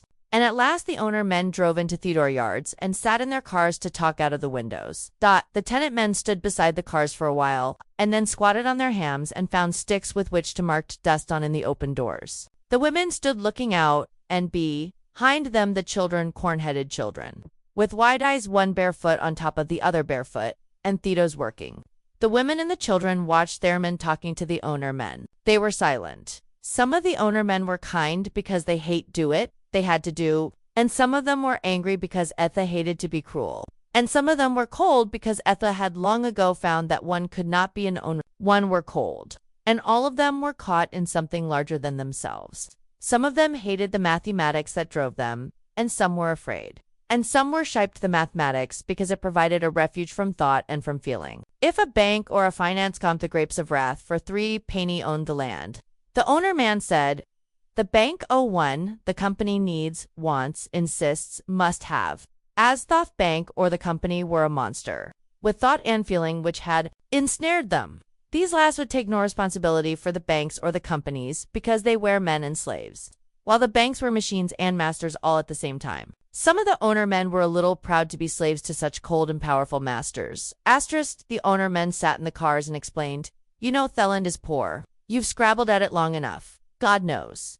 The squatting tenant men nodded and wondered and drew figures in the dust, and yes, they knew. God knows if Thetis only wouldn't fly. If the top would only stay on Thasoil. It might not be so bad, that the owner men went on, leading to their point. You know the land's getting poorer. You know what cotton does to Thielen? Robs it. Sucks all the blood out of it. The squatters nodded. They knew. God knew. If they could only rotate the crops, they might pump blood back into the land. Well, it's too late. And the owner men explained. The workings and the thinkings of the monster that was stronger than they were, a man can hold land if he can just eat and pay. He can do that, yes. He can do that until his crops fail one day and he has to borrow money from the bank. But you see, a bank or a company can't do that. Because of those creatures don't breathe air, don't eat side meat, they breathe profits. They eat the interest on money. If they don't get it, they die the way you die without air. Without side meat, it is a sad thing, but it is so. It is just so. Underscore the squatting men raised their eyes to understand. Asterisk 44, the grapes of wrath. We just hang on. Maybe the next year will be a good year. Asterisk, God knows how much cotton next year. And with all viewers, God knows what price cotton will bring. Don't they make explosives out of cotton? And uniforms? Get enough wars and coton'll hit the ceiling. Next year, maybe.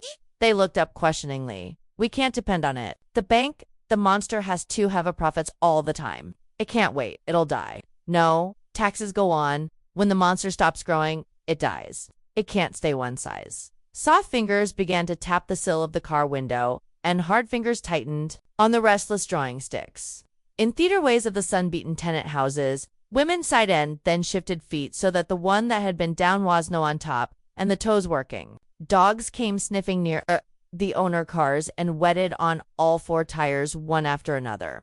And chickens lay in the sunny dust and fluffed their feathers to get the cleansing dust down to the skin. In the little stees, the pigs grunted inquiringly over the muddy remnants off the slops. The squatting men looked down again. What do you want us to do? We can't take less share of the crop. We're half-starved now. The kids are hungry all the time. We got no clothes, torn and ragged. If all the neighbors weren't the same, we'd be ashamed to go to meeting. And at last the owner men came to the point. The tenant system won't work anymore. One man on a tractor can take place of 12 or 14 families. Pay him a wagon to take all the crop. We have to do it. We don't like to wait, but the monster's sick. Something's happened to the monster, but you'll kill the land with cotton asterisk, the grapes of wrath, .451 we know. We've got to take cotton quick before the landies. Then, well, sell the land. Lots of families in the Eastwood like to own a piece of land. The tenant men looked up alarmed. But what'll happen, Tos?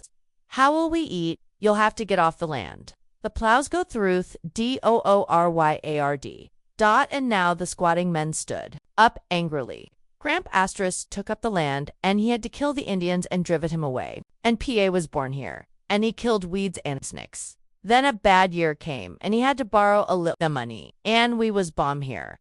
There in the door, our children bomb here. And PA had to borrow money. The bank hound the land then. But we stayed, and we got a little bit, 5F what we raised. We know that, all that. It's not us, it's the bank. A bank isn't like a man, or an owner with 50,000 acres. Isn't like a man either. That's the monster. Sure, cried the tenant men. But it's our land. We measured it and broke it up. We were born on it, and we got killed on it, died on it. Even if it's no good, it's still ours. That's what makes it ours. Being bomb on it, working it, dying on it, that makes ownership, not a paper with numbers on it. We're sorry, it's not us. It's the monster. The bank isn't like a man. Yes, but the bank is only made of men. No, you're wrong there. Quite wrong there. The bank isn't anything else than men. It happens that every man in a bank hates what the bank does, and yet the bank does it. The bank is something more than men. I tell you, it's the monster. Men made it, but they can't control it. The tenants cried, Grandpa killed Indians, PA killed snake, 4-6, the grapes of wrath for the land. Maybe we can kill banks, they're worse than Indians and snakes. Maybe we got to fight to keep our land like PA and Grandpa did. And now the owner men grew angry. You'll have to go, but it's ours. The tenant men cried, we know the bank. The monster owns it. You'll have to go, we'll get our guns. Like Grandpa, when the Indians came, what then? Well, first the sheriff, and then the troops. You'll be stealing if you try to stay. You'll be murderers if you kill to stay. The monster isn't men, but it can make men do what it wants. But if we go where'll, we go how'll, we go got no money, we're sorry, said the owner man. The bank, the 50,000-acre owner, can't be responsible. You're on land that isn't yours. Once over the line, maybe you can pick cat ton in the fall. Maybe you can go on relief. Why don't you go on west to California? There's work there, and it never gets cold. Why? You can reach out anywhere and pick and range. Why? There's always some kind of crop to work in. Why don't you go there? And the owner men started their cars and rolled away. The tenant men squatted Down on their hams again to mark the dust with a stick, to figure, to wonder. Their sunburned faces were dark, and their sun-whipped eyes were light. The women moved cautiously out of the doorways toward their men, and the children crept behind the women, cautiously, ready to run. The bigger boys squatted beside their fathers, because that made them men. After a time, the dollar woman asked, "What did he want?" And the men looked up for a second, and the smolder of the grapes of wrath, 47 pain, was in their eyes. "We got to get off. A tractor and a superintendent, like factories where all we go." The women asked, "We don't know. We don't know." And the women went quietly back into the houses and herded the children ahead of them.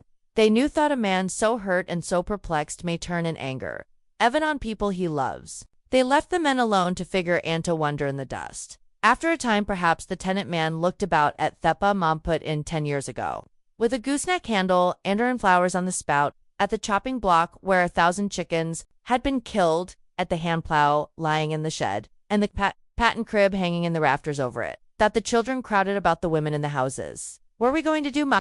Where are we going to go?" The women said, "We don't know yet. Go out and play, but don't go near your father. He might whale you if you go near him." And the women went on with the work. But all the time they watched the men squatting in the dust, perplexed and figuring. The tractors came over the roads and into the fields. Great crawlers moving like insects, having the incredible insects. They crawled over the ground, laying the track and rolling on it and picking it up. Diesel tractors puttering while they stood idle. They thundered when they moved. Anthon settled down to a droning roar. Snub-nosed monsters, raising the dust and sticking their snouts into it. Straight, down the country, across the country, through fences, through dooryards, in and out of gullies, in straight lines.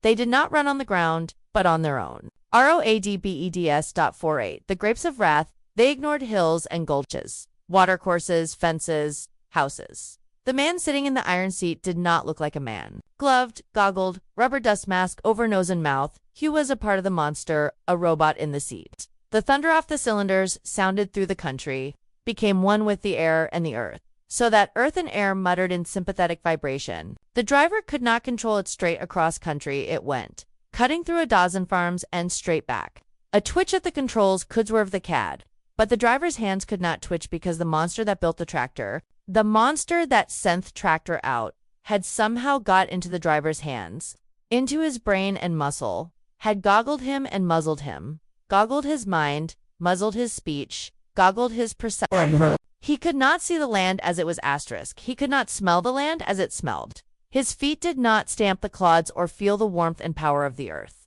He sat in an iron seat and stepped on iron pedals. He could not cheer or beat or curse or encourage the extension of his power. And because of this, he could not cheer or whip or curse or encourage himself. He did not know or own or trust or besiege the land. If a seed dropped, did not germinate, it was nothing. If the young thrusting asterisk plant withered in drought or drowned in a flood of rain, it was no more to the driver than to the tractor.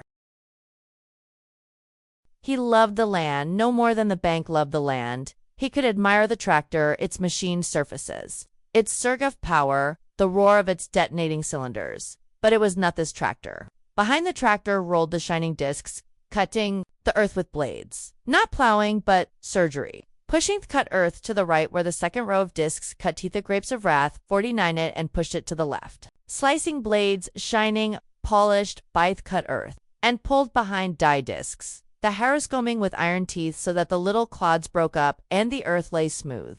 Behind the harrows, the long cedar's 12 curved iron peonies erected. In the foundry, orgasms set by gears, raping methodically, raping without posing. The driver sat in his iron seat, and he was proud of the straight lines. He did not will. Proud of the tractor he did no town or love. Proud of the power he could not control. And when that crop grew and was harvested, no man had crumbled a hop clod in his fingers and let the earth sift past his. No man had touched the seed or lusted for the growth. Men ate what they had not raised, had no connection with the bread.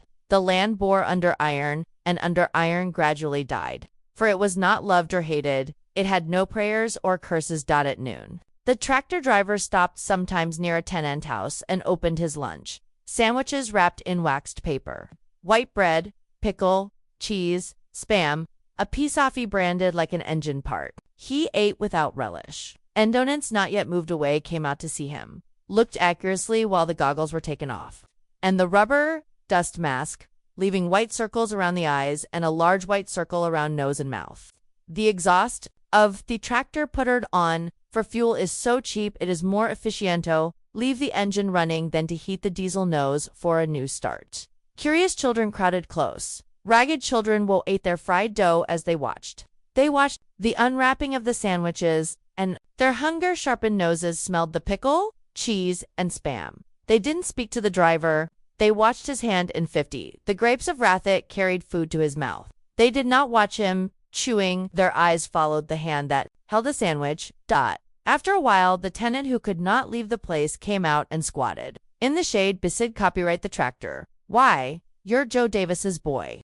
Sure, the driver said. Well, what you doing this kind of work for against your own people? $3 a day. I got damn sick of creeping for Midner and not getting it. I got a wife and kids. We got to eat.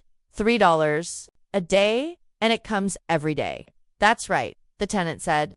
But for your $3 a day, 15 or 20 families can't eat it all. Nearly 100 people have to go out and wander on the roads for your $3 a day, is that right? And the driver said, can't think of that. Got to think off my own kids. $3 a day, and it comes every day. Times are changing, mister, don't you know? Can't make a living on the land unless you've got 2, 5, 10,000 acres and a tractor. Cropland isn't for little guys like us anymore. You see, don't kick up a howl because you can't make Fords or because you're not the telephone company. Well, crops are like that now. Nothing to do about it. You try tug at $3 a day someplace. That's the only way. The tenant pondered. Funny thing how it is. If a man owns a little property, that property is him. It's part of him, and it's like him. If he owns property only so he can walk on it and handle it and be sad when it isn't doing well and feel fine when the rain falls on it, that property is him, and some way he's bigger because he owns it. Even if he isn't successful, he's big with his property. That is so, and the tenant pondered more. But let a man get prop the grapes of wrath, 51 Erty. He doesn't see or can't take time to get his fingers in, or can't be there to walk on it. Why? Then the property is the man. He can't do what he wants. He can't think what he wants. The property is the man, stronger than he is. And Hayes small, not big. Only his possessions are big, and he's the servant of his property. That is so, too. The driver munched the branded pie and threw the crust away. Times are changed, don't you know? Thinking about stuff like that, don't feed the kids. Get your $3 a day, feed your kids. You got no call to worry about anybody's kids but your own. You get a reputation for talking like that, and you'll never get $3 a day.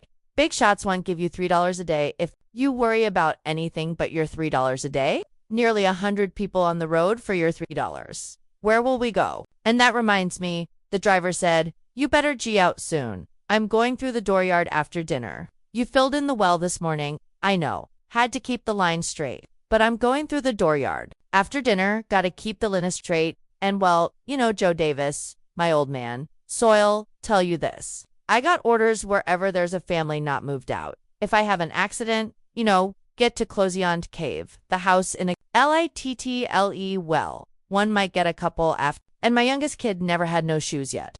I built it with my hands, straightened old nails to put its sheathing on. Rafters are wired to the stringers with baling wire. It's mine. I built it. You bump it down, I'll be in the window with a rifle. You even come to close and fi. Pot you like a rabbit. It's not me. There's nothing I can do. I'll lose my job if I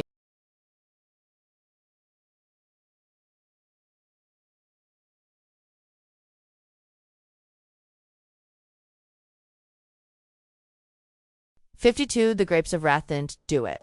And look, suppose you kill me. They'll just hang you. But long before you're hung, there'll be another guy on the tractor, and he'll bump the house down. You're not killing the right guy. That's so, the tenant said. Who gave you orders? I'll go after him. He's the one to kill. You're wrong. He got his orders from the bank. They bunk told him. Clear those people out or it's your job. Well, there's a president of the bank.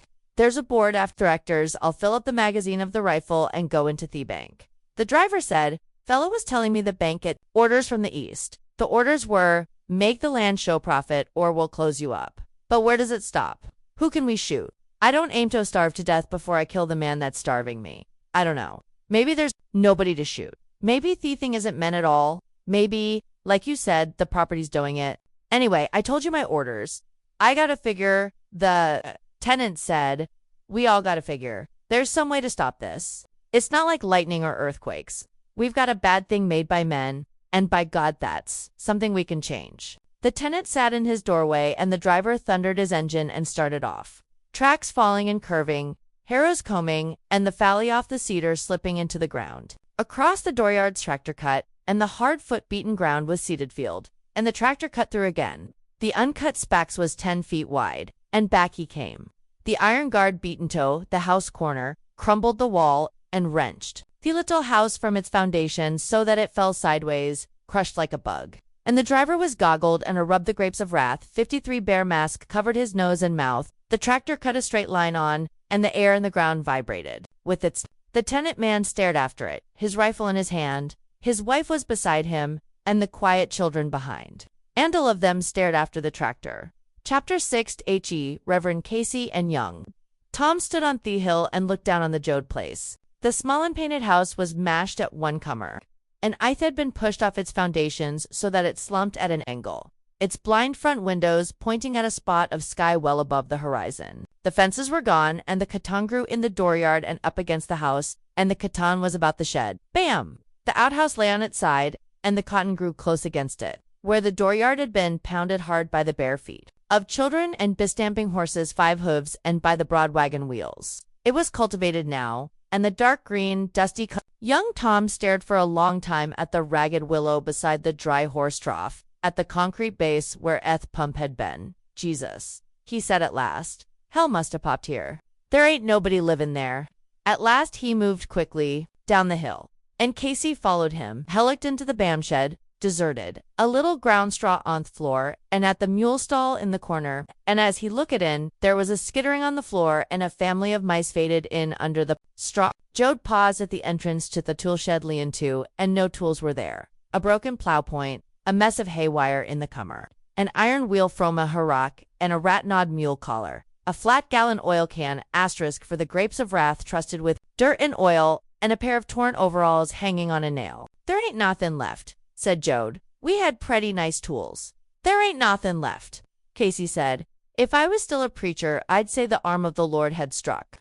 But now I don't know what happened. I be in a way, I didn't hear nothin'." They walked toward the concrete wall cap, walked through cotton plants to get to wait, and the bolls were forming on the cotton, and the land was cultivated.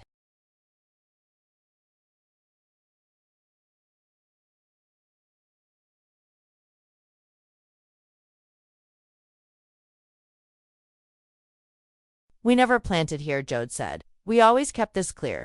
Why, you can't get a horse in now without he tromps cotton." They paused at the dry watering trough, and the proper weeds that should grow under a trough were gone, and the old thick wood of the trough was drying. On the well cap, the bolts that had held the pump stuck up, their threads rusty, and the nuts gone. Joad looked into the tube of the well and spat and listened. He dropped a clod down the well and listened. "She was a good well," he said. "I can't hear water." He seemed reluctant to go to Theos. He dropped clod after clod down the well. "Mabathere all dead," he said. "But somebody'd told me. FDA got word some way. One, maybe they left a letter or something to tell in the house. Would they have knowed you was cornin' out?" "I dan no," said Joad. "No, I guess not. I didn't know meself till a week ago. Les look in the house. She's all pushed out of shape. Something knocked the hell out of her." They walked slowly toward the sagging house. 2 of the supports of the porch roof were pushed out so that the roof flopped down on one end, and the house corner was crushed in. Through a mazzia of splintered wood, the room at the corner was visible. The 5-6, the Grapes of Wrath front door king open inward, and a low, strong gate Acros front door hung outward on leather hinges. Joad stopped at the step, a 12-by-12 timber. "Doorstep's here," he said. "But they're gone or Ma's dead." He pointed to the low gate across the front door. "If Ma wasn't anywheres about, that gate'd be shut and hooked. That's one thing she always done. Seen that gate was shut." His eyes were warm. Ever since the pig got in over to Jacobs and 9 the baby, Millie Jacobs was just out in the bam. She come mean while the pig was still eating it. Well, Millie Jacobs was in a family way, and she went raven.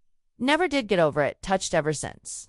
But Ma took a lesson from it. She never left that pig gate open lest she was in the house herself. Never did forget. "No, they're gone or dead." He climbed bed to the split porch and looked into the kitchen. The windows were broken out, and throwing rocks lay on the floor. Anthe floor and walls sagged steeply away from the door. Anthe sifted dust was on the boards. Joad pointed to the broken glass and the rocks. Kids, he said, they'll go 20 molesto bust a window. I done it myself. They know when a house is empty. They know that's the fuss thing. Kids dow hunt folks, move out. The kitchen was empty of furniture, stove gone, and the round stovepipe hole in the wall showing light. On the sink shelf lay an old beer opener and a broken fork with its wooden handle gone.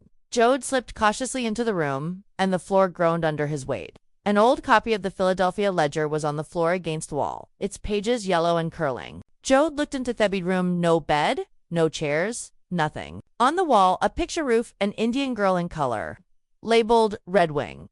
A bed slat leaning against the wall, and in one corner, a woman's high button shoe, curled up at the toe and broken over the instep.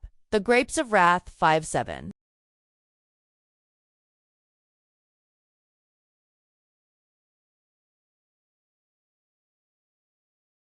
Joad picked it up and looked at it. I remember this, he said. This was Ma's. It's all wore out now.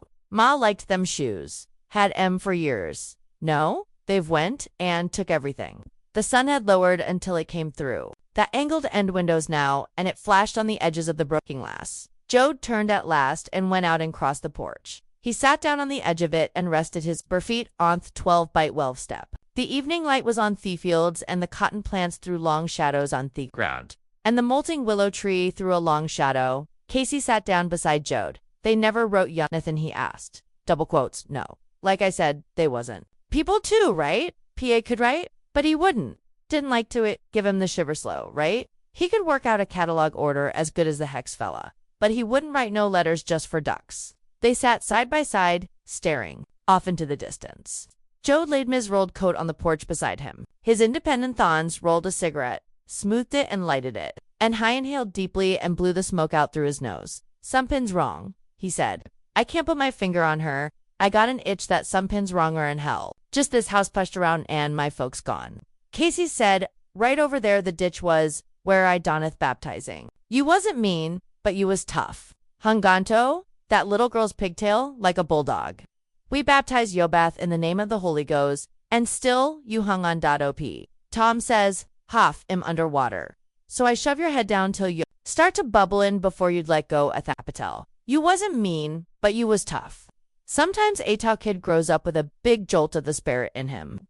A lean gray cat came sneaking out of the bam and crept 58 the Grapes of Wrath. The cotton plants to the end of the porch. It leaped petulantly up to the porch and crept low-belly toward the men asterisk. It came to a place between and behind the two. And then it sat down, and its tail stretched out straight and flat to Theffler, and the last inch of it flicked. The cat sat and looked at Finto. The distance where the men were looking, Joad glanced around at it. By God, look who's here. Somebody stayed. He put out his hand, but the cat leaped away out of reach and sat down and licked the pads of its lifted paw. Joad looked at it, and his face was puzzled. Ickno, what's the matter? He cried. That cat just made me odger. What's wrong? Seems to me there's lots wrong, said Casey. No, it's more'n just this place. Whined, that cat just move in with some neighbors, with the Ronnies. How come nobody up some lumber off this house? Ain't been nobody here for 3-4 months. And nobody's stole no lumber. Nice planks on the barn shed, plenty good planks on the house, window frames and nobody's. Took 'em? That ain't right. That's what was bothering me, and I couldn't catch hold of her. Well, what's that agger out for you? Casey reached out on and slipped off his sneakers and wriggled his long toes in the step. I done know. Seems like maybe there ain't any neighbors. If there was, would all them nice planks be here? Why? Jesus Christ. Albert Ronnie took his family, kids and dogs and alls, into Oklahoma City one Christmas. They was gonna visit with Albert's cousin.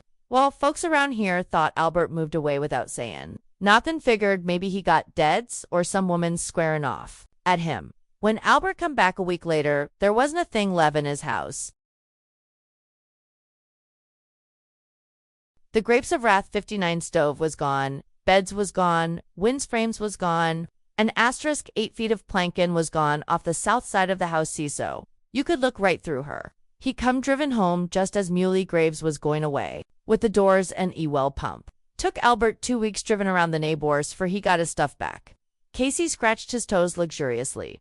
Didn't nobody give a him an argument? All of 'em just give the stuff up. Sure, they wasn't stealing it. They thought he'd love it, and he just took it. He got all of it back, all but a sofa pillow, velvet with a picture of an Injun on it. Albert claimed Grandpa got it. Claimed Grandpa got Injun blood. That's why wants that picture. Well, Grandpa did get her, but hadn't give a damn about the picture on it. He just liked her. Used to pack her around and he'd put her wherever he was gonna sit. He never would give her back to Albert. Dash says, if Albert wants his pillow so bad, let him come and get her.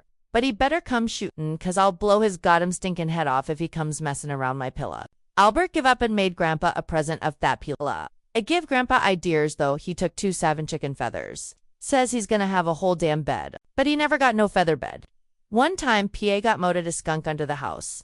P.A. slapped that skunk with a 2x4, and Ma burnt all Grandpa's feathers, so we could live in the house. He laughed. Grandpa's a tough-op bastard, just sat on that Injun pillow and says, let Albert come and get her. Why? He says, till take that squirt and ring urn out like a pair of drawers. The cat crept close between the men again, and its tail lay flat and its whiskers jerked, now and then. The sun dropped low toward the horizon, and the dusty air was red 6-0, the grapes of wrath and golden.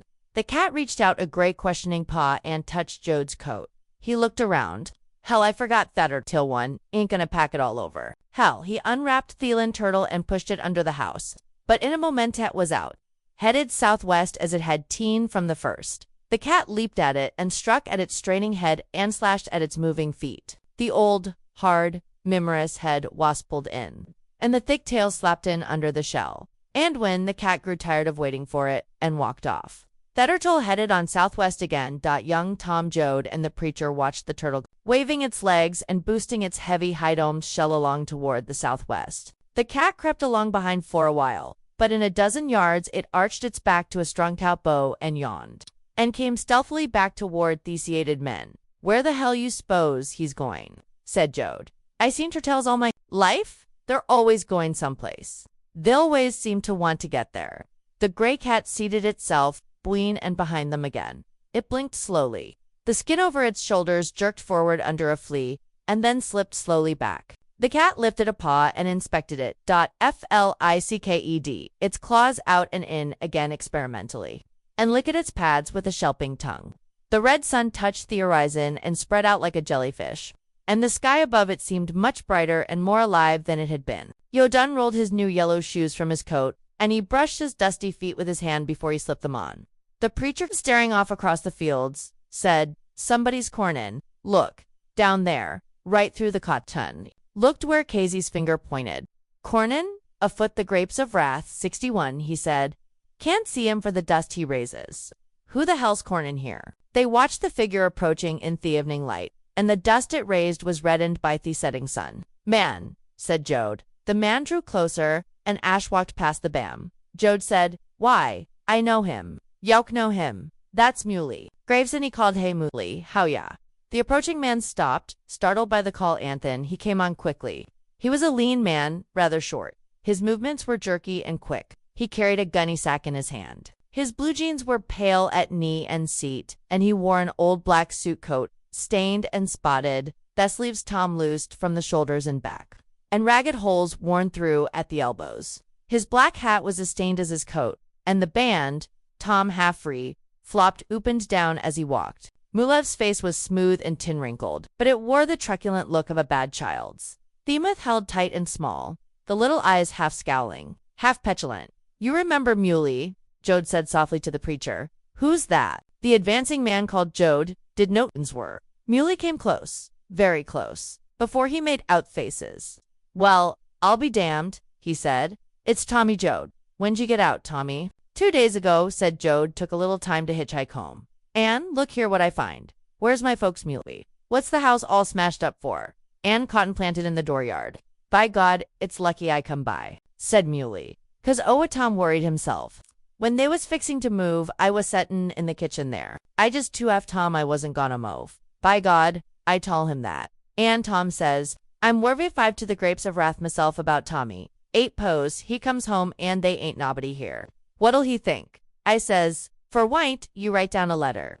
And Tom says, maybe I will, I'll think of other. But if I don't, you keep your eye out for Tommy I fear. Still around? Till be around? I says.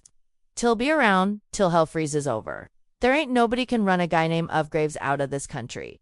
And they ain't done it neither," Joad said impatiently. "Where's my folks? Tell about Yost and din up to later, but where's my folks?" "Well, they was gonna stick her out when the Banco Meadow tractor in off the place. Your grandpa stood out here with a rifle, and he bioed the headlights off that cat. But check 'em on just the same. Your grandpa didn't want to kill the guy driven that cat, and that was Willie Feely. And Willa knowed it. So he just come on and bumped the hell out of the house and give her a shake like a dog shakes a rat. Well, it took some panada. Tom kinda got into I am he and been the same ever since. Where's my folks?" Joad spoke angrily. "What I'm telling you. Took 3 trips with your Uncle John's wagon. Took the stove and the pump and the beds. You should have seen them beds go out with all them kids. And your grandma and grandpa settin' up against the headboard. And your brother Noah settin' there smoking a cigarette. Lotted over the side of the wagon." Joad opened his mouth to speak. "They're all at your Uncle John's muley." Said quickly, asterisk, "Oh, all at John's. Well, what they doing there?" "Now stick to her for a second. Muley, just stick to her. In Juan minute you can go on your own way." "What they loin asterisk there?" "Well, they been choppin' cotton, all of 'em, even the grapes of wrath, 63 kids, and your grandpa. Getting money together so they can shove on west. Coulda buy a car and shove on west, where it's easy livin'. There ain't nothin' here. 50 cents a clean acre for chopin' cotton. And 9 folks beggin' 9 for the chance tocha. And 8 ain't gone yet." "No," said Muley, "not that I know. Last I heard was 4 days ago when I seen your brother Noah out shootin' to grabbits. And he says they're aimin' to go in about 2 weeks. John got his notice he got to get off. You just go on about type miles to John's place. You'll find your folks piled in John's house like gophers in a winter burrow." "GK," said Joad. "Now you can ride on your own way. You ain't changed a bit. Muley, if you want to tell a bootsamipin off northwest, you point your nose straight southeast." Muley said truculently, "You ain't changed neither. You was a smart-aleck kid, and you're still a smart-aleck yawin, tellin' me how to skin my life, by any chance." Joad grinned.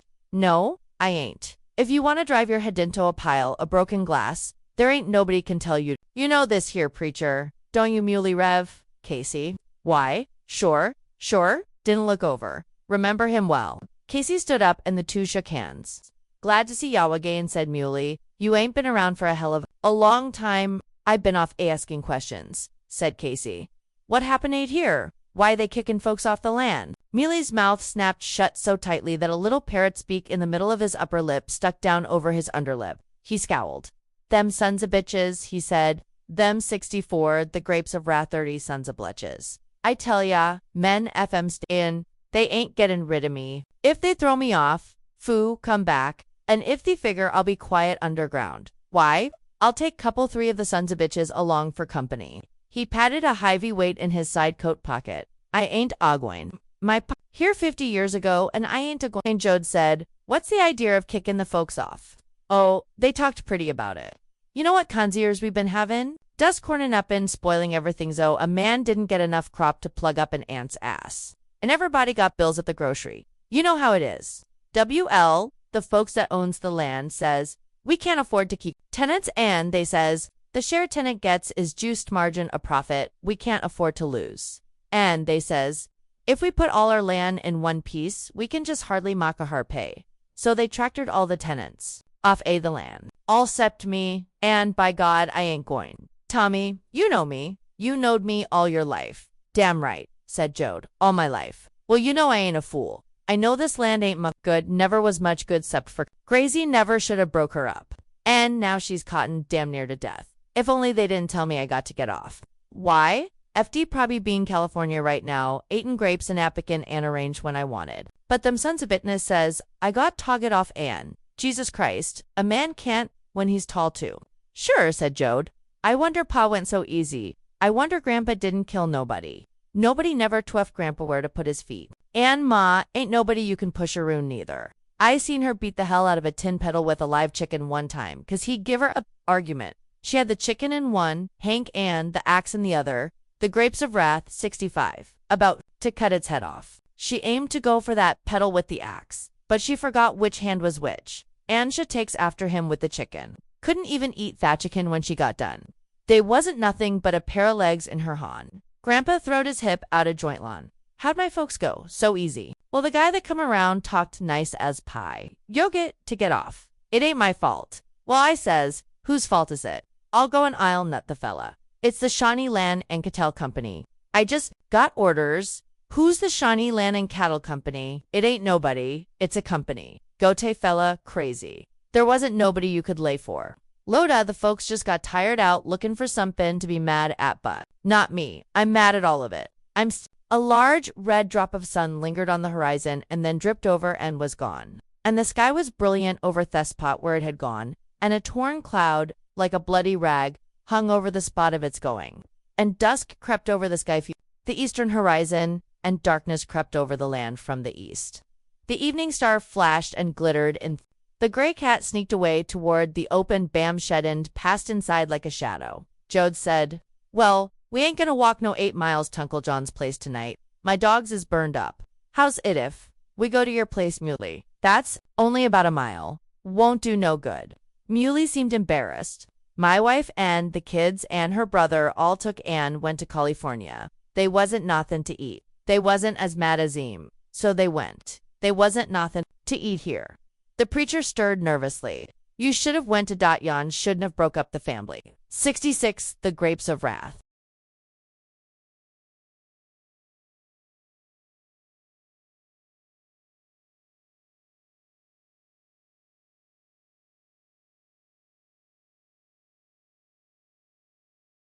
"I couldn't said Muley Graves. "Somepin' just 9 would flip me." "Well, by God, I'm hungry," said Joad. "For solemn years, I've been earin' right on the minute. My guts is yellin' bloody murder." "What you gonna eat, Muley? How you be gettin' your dinner?" Muley said ashamedly. "For a while, I eat frogs and squirrels and prairie dogs sometimes. Had to do it, but now I got some wire nooses on the tracks in the dry stream brush. Get rabbits, and sometimes a prairie chicken. Skunks get caught, a coons too." He reached down, picked up his sack, and emptied it on the porch. 2 cottontails and a jackrabbit fell out and rolled over limply, soft and furry. "God almighty," said Joad, "it's more'n for years since I've et fresh-killed meat." Casey picked up one of the cottontails and held it in his hand to you. "Shurin' with us, Muley Graves?" he asked. Muley fidgeted in embarrassment. "I ain't got no choice in the matter." He stopped on the ungracious sound of the words. "That ain't like I mean it.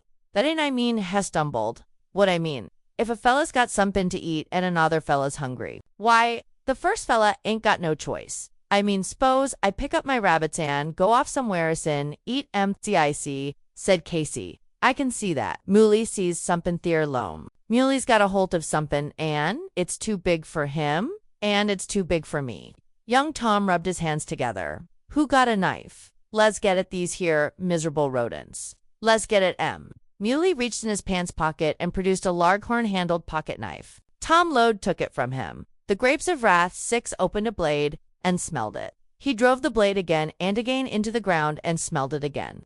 Wiped it on his dresser leg and felt the edge with his thumb. Muley took a quart bottle of water out of his hip pocket and set it on the porch. "Go easy on that there, water Hesed. That's all there is. This here well's filled in." Tom took up a rabbit in his hand. "One of you go get some bale wire out of the barn. We'll make a fire with some Athie's broken plank from the house." He looked at the rabbit. "There ain't nothin' so easy to get ready as a rabbit," he said. He lifted the skin of the back, slit it, per H, fingers in the hole, and tore the skin off. It slipped off like a stocking, slipped off the body to the neck and off the legs to the paws. Joad picked up the knife again and cut off head and feet. He laid the skin down, slit the rabbit along the ribs, shook out the intestines onto the skin, and then threw the mess off into the cotton field. And the clean, muscled little body was ready.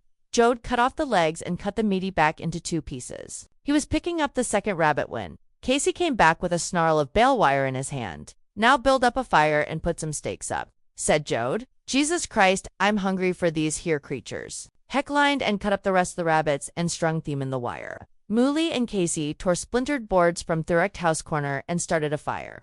And they drove a stake into the ground on each side to hold the wire. Muley came back. "To Joad, look out for boils on that jackrabbit," he said.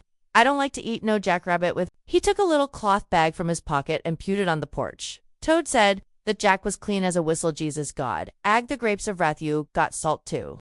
By any chance you got some plates and a cent in your pocket?" He poured salt in his hand and sprinkled it over the pieces of rabbit strung on the wire.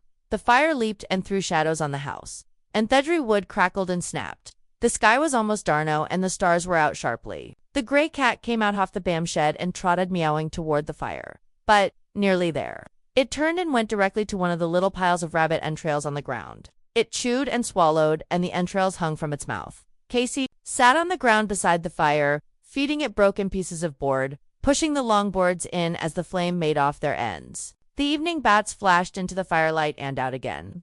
The cat crouched back and licked its lips and washed its face and whiskers. Joad held up his rabbit-laden wire between his two hands and walked to the fire. Here, take one end, Muley. Rape your end around that stake. That's good. Now, let us tighten her up. We ought to wait till the fire's burned down. But I can't wait. He made the wire taut, then found a stick and slipped the pieces of meat along the wire until they the fire, and the flames licked up around the meat and hardened and glazed the surfaces. Joad sat down by the fire, but with his stick he moved and turned the rabbit so that it would not become sealed to the wire. This here is a party, he said.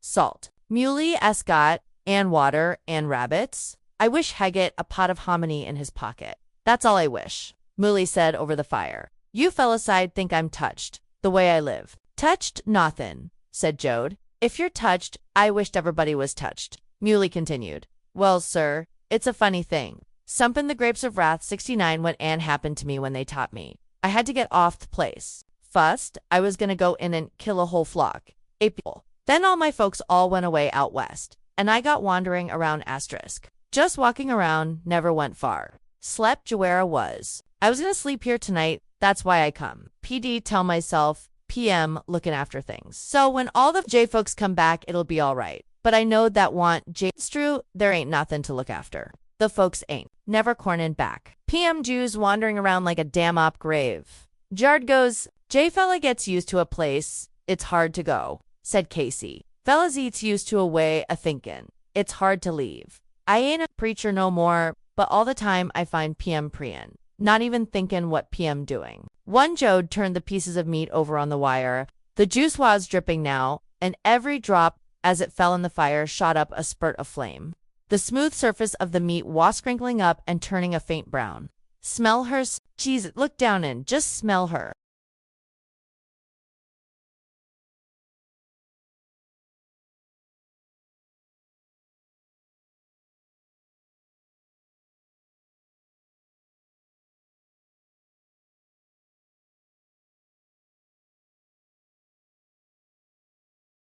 Muley went on like a damn OP graveyard. Goes, I bein' going around the places where stuff happened. Like there's a place over by our 40. In a gully, they's a bush. Fust time I ever laid with a girl was there. Me, 14 and stamping. An asterisk jerkin and snorting like a buck deer. Randy, as a billy goat, so I went there and I laid down on the ground and I seen it all happen again. And there's the place down by the barn where PA got gored to death by a bull. And his blood is right in that ground right now. Must be. Nobody never washed it out. And I put my hand on that ground where my own PA's one blood is part of it. He paused uneasily. You fellas think PM touched. Joad turned the meat, and his eyes were inward. Casey, Ficho, the grapes of wrath drawn up, stared into the fire. 15 feet back from the men, the fed cat was sitting, the long gray tail wrapped neatly around the front feet. A big owl shrieked as it went overhead, and the firelight showed its white underside and the spread of its wings. No, said Casey, you're lonely, but you ain't touched. Muley's tight little face was rigid. I put my hand right on the ground where that blood is still, and I seen my PA with a hole through his chest, and I felt him shiver up against me like he done, and I seen him kind of settle back, and reach with his hands in his feet, and I seen his eyes all milky with hurt, and then he was still and his eyes so clear looking up, and me little kid settin' there, not cryin' nor nothin', just settin' there. He shook his head sharply. Joad turned the meat over and over, and I went in the room where Joe was born. Bed wasn't there, but it was the room. And all them things is true, Ann. They're right in the place they happened. Joe Cometto life. Right there, he'd give a big OF gasp, and then he let out a squawk. You could hear a mile and his grandma standin' there says, that's a daisy, over and over. Ann her so proud, she bust 3 cups that night. Joad cleared his throat. Think we better eat her now. Let her get good and done. Good and brown, almost black, said Muley irritably. I want to talk. I ain't talked to nobody. If I'm touched, I'm touched. And that's the end of it.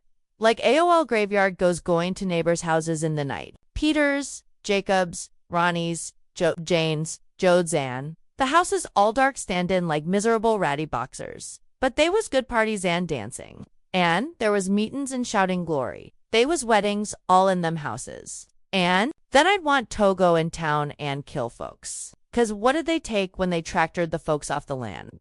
What did they get so they're the grapes of wrath? 71 margin a profit was safe. They got PA dying on the ground. And Joe yellin' his first breath. And me jerkin' like a billy goatander a bush in the night. What did they get? God knows. Thielen ain't no good. Nobody been able to make a crop 4 years but them sons of bitch. At their desks, they juice shopped folks into for their margin of profit. They juice get em into, place where folks live is them folks. They ain't hole, out lonely on the road in a piled up car. They ain't alive no more. Them sons of bitches killed M. And he was silent, his thin lips still moving, his chest still panting. He sat and looked down at his hands in the firelight. Iante talked to nobody for a long time. He apologized softly. I've been sneaking around like a few of graveyard goes. Casey pushed the long boards into the fire and the flames licked up around them and leaped up toward the meat again. The house cracked loudly as the cooler night air contracted wood. Casey said quietly, I gotta see them folks. That's gone out. On the road, I got a feelin' I got to see them. They gonna need help, no preaching can give 'em. Hope of heaven when their lives ain't lived. Holy Spirit when their own spirit is downcast and sad. They gonna need help. They gotta live before they can afford to die. Asterisk Joad cried nervously. Jesus Christ, let's eat this meat, for it's smaller'n a cooked mouse. Look at her, smell her. Hell leapt to his feet and slid the pieces of meat along the wire until they were clear of the fire. He took Muley's knife and sawed through a piece of meat until it was free of the wire. Here's for the preacher, he said. I tell you, I ain't no preacher. Well, here's for the man. Then he cut off another piece. Here, Muley, if you ain't too goddamn upset to eat. Tisher's jackrabbit. Tougher'n a bull bitch. He sat back to the grapes of wrath, clamped his long teeth on the meat, and tore out a great bite and chewed it. Jesus Christ. Hear her crunch. And had tore out another bite ravenously. Muley still sat regarding his meat. Maybe I oughtn't to a talked like that, he said. Fella should maybe keep stuff like that in his head. Casey looked over, his mouth full of rabbit. He chewed, and his muscled throat convulsed in swallowing. Yes, you should talk, he said. Sometimes a sad man can talk the sadness right out through his mouth. Sometimes a killin' man can talk the murder right out of his mouth and not do no murder. You done right. Don't you kill nobody if you can help it. And he bit out another hunk of rabbit. Joad tassetted bones in the fire and jumped up and cut more off the wood. Muley was eating slowly now, and his nervous little eyes went from one to the other of his companions. Joad ate scowling like an animal, and a ring of grease formed around his mouth. For a long time Muley looked at him, almost timidly. He put down the hand that held the meat. Tommy, he said. Joad looked up and did not stop gnawing the meat. Yay, he said, around a mouthful. Tommy, you ain't mad with me talking about killing people. You ain't huffy, Tom. No, said Tom, I ain't huffy. It's just somepin' that the pin. Everybody knowed it was no fault of yours, said Muley, of Man Turnbull. Said he was gonna get you when ya come, says nobody can kill one, his boys. All the folks hereabouts talked him out of it, though Joad said softly, drunk, at a dance. Two felt that knife go thaw grapes of wrath, 73 me, and that sobered me up. First thing I see is Herb corning for me again with his knife. They was this here shovelly nains to the schoolhouse, so I grabbed it and smacked him over th' head. One never had nothing against Herb. He was a nice fella. Come a bullin' after my sister Rosasham when he was a little fella. No, I liked Herb. Well, everybody 2F his PA that Anne finally cooled him down. Somebody says they's Hatfield blood on his mother's side and of Turnbull, and he's got to live up to it. I don't know about that. Him and his folks went on to California 6 months ago. Joad took the last of the rabbit from the wire and passed it around. He settled back and ate more slowly now, chewed evenly and wiped the grease from his mouth with his sleeve. And his eyes, dark and half-closed, brooded as he looked into the dying fire. Everybody's gain west, he said. I got me Aperol to keep, can't leave the state. Parole? Muley asked. I heard about them. How doth he work? Well, I got out early, 3 years early. They stuff ego te do. or they send me back in. Got to report ever Sufan how they treat ya there in McAllister. My woman's coastin was in and they give him hell. It ain't so bad, said Joad, like ever place else. They give ya hell if ya raise hell. You get along, okay, less some guard. Gets it in for ya, then you catch plenty hell. I got along, okay, minded my own business, like any guy would. I learned to write nice as hell birds and stuff like that too, not just word writin'.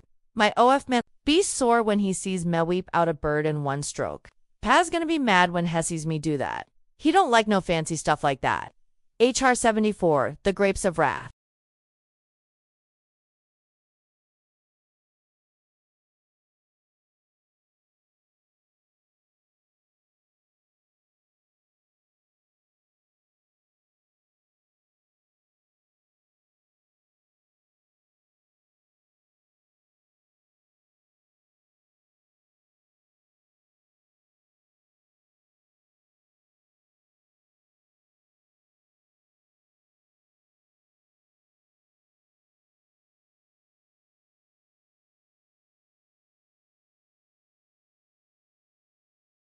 Don't even like word writin'. Kinda scares him, I guess. Every time PA seen writin', somebody took something away from him.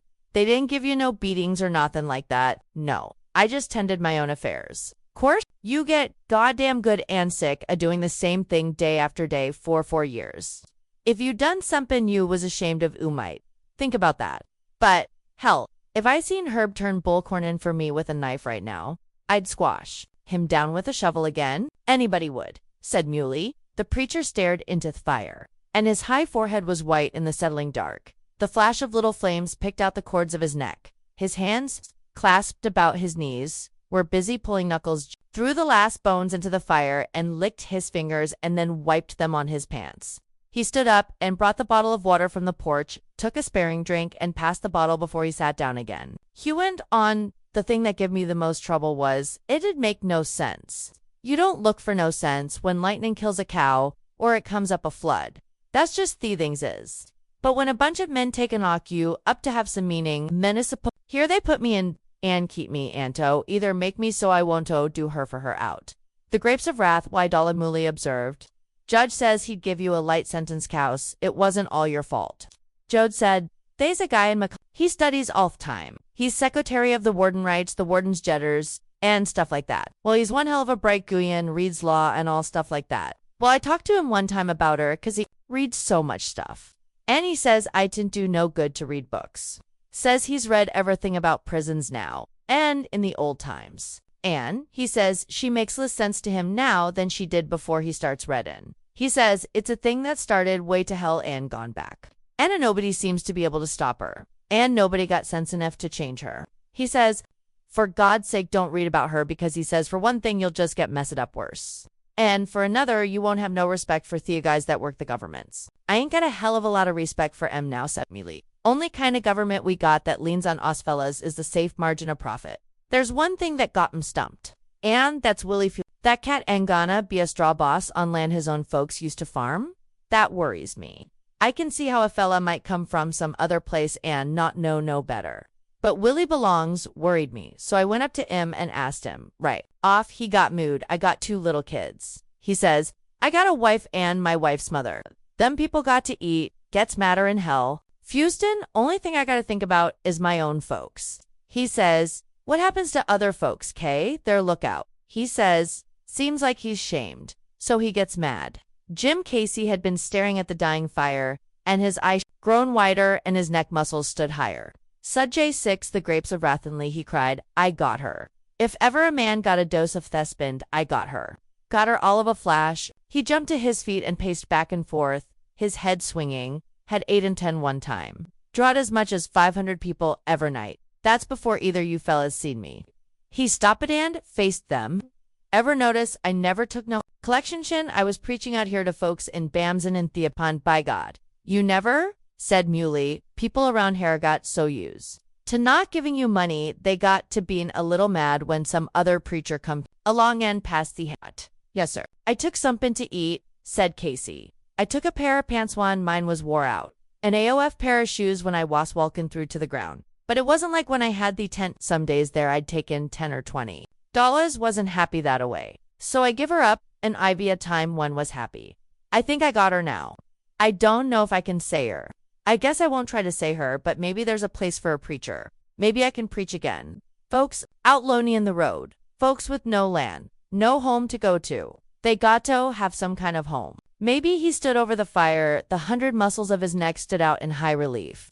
And the firelight WTNT deep into his eyes and ignited red embers. He stood and looked at the fire, his face tense as though he were listening, and the hands that had been activated pick, to handle, to throw ideas, grew quiet and in a moment crept into his pockets. The bats flittered in and out oft dull firelight, and the soft watery burble of a nighthawk came from across the fields. Tom reached quietly into his pocket and brought out his Grapes of Wrath 77 tobacco, and he rolled a cigarette slowly, and looked over at the coals while he worked. He ignored the whole speech off the preacher, as though it were some private thing that'd not be inspected. He said, night after night in mid-bunk, I figured how she'd be when I come home again. I figured maybe grandpa or grandma'd be dead, and maybe there'd be some new kids. Maybe Pod'd not be so tough, maybe Mad set back a little and let Razasham do the work I knowed. It wouldn't be the same as it was. Well, we'll sleep her, I guess. And come daylight, we'll get on to Uncle John's. Leastwise I will. You think you're cornin' along, Casey? The preacher still stood looking into the coals. He said slowly, yeah, I'm going with you. And when your folks start out on the road, I'm going with them. And where folks are on the road, I'm gonna be with them. You're welcome, said Joad. Ma always favored you, said you was a preacher to trust. Razasham wasn't growed up then. He turned his head, Muley. You gonna walk on over with us? Muley was looking toward the road over which they had come. Think you'll come along, Muley, Joad repeated. Huh, no, I daren't go no place. AN91 don't leave no place. Asterisk, see that glow over there, jerking up and down. That's Probably superintendent of this stretch of cotton. Somebody maybe seen our fire. Tom looked. The glow of light was nearing over the hill. We ain't doing no harm, he said. We'll just set here. We ain't doing no Muley cackled. Yeah, we're doing somepin, just bine here. We're trespassing. We can't. Stay? They've been trying to witch me for 2 months. Now you look. If that's a car 7S, the Grapes of Wrath Kernan, we go out in the cotton and lay down. Don T have to go far. Then by God let em try to fin us. Have to look you pan down. Ever just keep your head down, Joad demanded. What's come over you, Muley? Ya wasn't, never know. Run in? Hide, fella. You is mean. Muley watched the approaching lights. Yeah, he said. I was mean like a wolf. Now I'm mean like a weasel. When you're hunting you're a hunter, and you're strong. Can't nobody beat a hunter. But when you get hunted, that's different. Somepin happens to you. You ain't strong. Maybe our fierce, but you ain't strong. I've been hunted now for a long time. I ain't a hunter no more. I'd maybe shoot a fella in the dark, but I don't maul nobody with a fence stake no more. It don't do no good to fool you or me. That's how it is.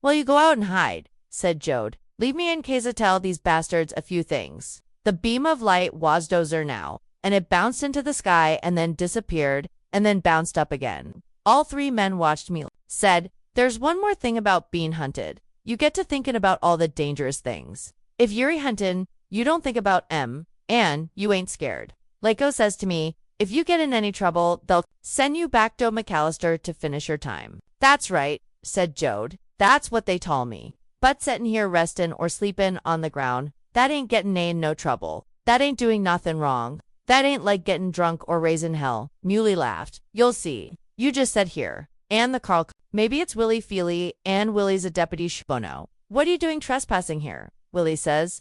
Well, you always did know Willie was full of crap. So Yoon says, the Grapes of Wrath 79 what es it to you? Willie gets mad and says, you get off or he'll take you in. And you ain't gonna let no Feely push you asterisk round, 'cause he's mad and scared. He's made a bluff and Heggett to go on with it. And here's you getting tough, and you gotta go. Through, oh hell, it's a lot easier to lay out in the cotton in, let em look. It's more fun too, 'cause they're mad, and can't do nothing and you're out there alifing at em. Butu just talk to Willie or any boss. And you slug hell out off Jim and they'll take you in and run you back to my for 3 years. Oh, you retalkin' sense, said Joad. Every word you say a stents. But, Jesus, I hate to get pushed around. I lots rather take a sock at Willie. He got a gun, said Muley. He'll use it 'cause he's 3 deputy. Then he either got to kill you or you got to get his gun away and kill him. Come on, Tommy, you can easy tell yourself you're fooling them lying out like that. And it all just amounts to what you tell yourself. The strong lights angled up into the sky now, and the even drone of a motor could have heard. Come on, Tommy, don't have to go far. Q1415 rows over and we can watch what they do. Tom got to his feet. By God, you're right, he said. Ain't got a thing in the work to win, no matter how it comes out. Come on then, over this way. Muley moved around the house and out into the cotton field about 50 yards. This is good, he said. Now lay down. You only gotta pull your head down if they start the spotlight going. It's kind of fun. The 3 men stretched out at full length and propped themselves on their elbows. Muley sprang up and ran towards house. And in a few moments he came back and threw a bundle of coats and shoes down. They'd have taken Emso the grapes of wrath just to get even, he said.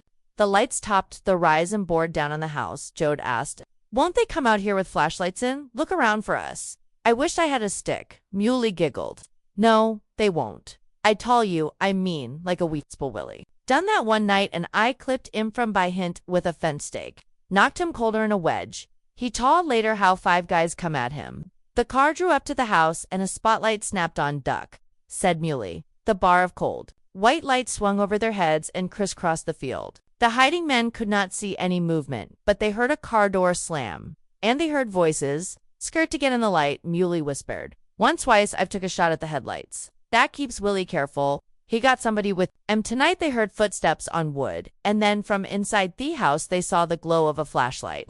Shall I shoot through the house? Muley whispered. They couldn't see where it come from. Give em something to think about? Sure, go ahead, said Joad. Don't do it, Casey whispered. It won't do no good, juice a waste. We gotta get thinking about doing stuff that means to me.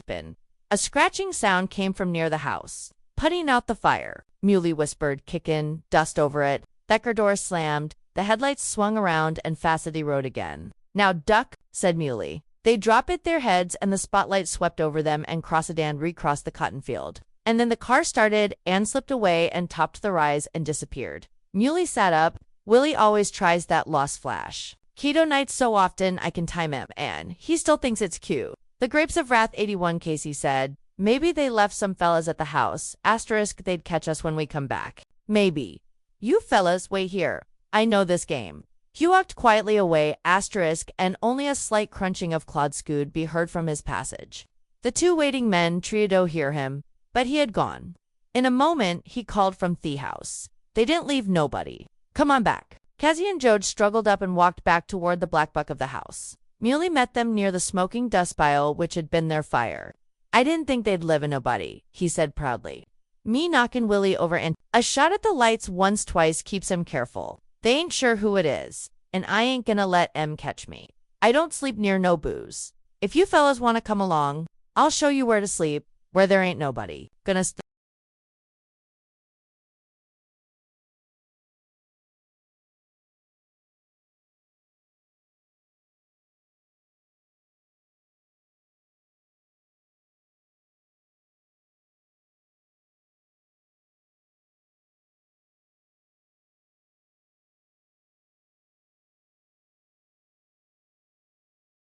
lead off, said Joad. Well, Folia, I never thought I'd be hiding out on my old man's place. Muley set off across the fields, and Joad and Casey followed him. They kicked the cotton plants as they went. You'll be hiding from lots of stuff, said Muley. They marched in single file across the fields. They came to a water cut and slid easily down to the bottom of it. By God, I bet I know, cried Joad. Is it a cave in the bunk? That's right. How'd you know? I dug her, said Joad. Me and my brother Noah dugger. Lookin' for gold we says we was, but we was just diggin' F caves like kids always does. The walls of the water cut were above their heads now. Ought to be pretty close, said Joad. Seems to me I remember her pretty close. Muley said, I've covered her with breast nobody. 82 the grapes of wrath called and find her. The bottom of the gulch leveled off. Endy footing was sand. Joad settled himself on the clean sand. I ain't gonna sleep in no cave, he said. TM gonna sleep right here. He rolled his coat and put it under his head. Muley pulled at the covering brush and crawled into his cave. I like it in here, he called. I feel like nobody can come at me. Jim Casey sat down on the sand beside Joad. Get some sleep, said Joad. We'll start for Uncle John's at daybreak. I ain't sleepin', said Casey. I got too much to puzzle with. He drew up his feet and clasped his legs. He threw back his head and looked at the sharp stars. Joad yawned and brought one hand back under his head. They were silent, and gradually the skittering life of the ground, of holes and burrows, of the brush, began again. The gophers moved, and therbits crept to green things. The mice scampered over clods MD. The winged hunters moved soundlessly overhead. Chapter 7. G in the towns, on the edges of the towns, in fields, in vacant lots, the used car yards, the wreckers' yards, the acreages with blazing used cars, good used cars, cheap transportation, 3 trailers, 27 Ford, clean, checked F cars, guaranteed cars, free radio, car with 100 gallons of gas, free come in and look used cars. No overhead. Jaw lot and a house large enough for a desk and chair and a blue book.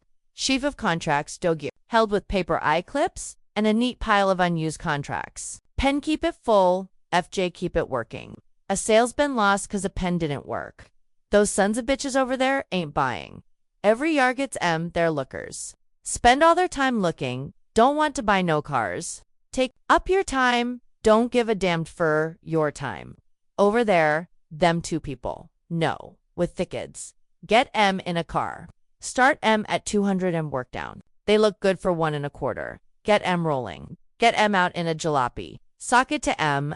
They took our time. Owners with rolled up sleeves. Salesmen, neat, deadly, small intent eyes watching for weaknesses. Watch the woman's face. If the woman likes it, we can screw the old man. Start M on that cad. Then you can work M down to that 26 Buick. If you start on the Buick, they'll go for a Ford. Roll up your sleeves and get to work. This ain't gonna last forever.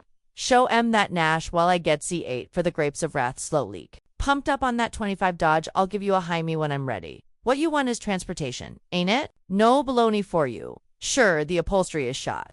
Seat cushions ain't turning no wheels over. Cars lined up, noses forward, rusty noses, flat tires.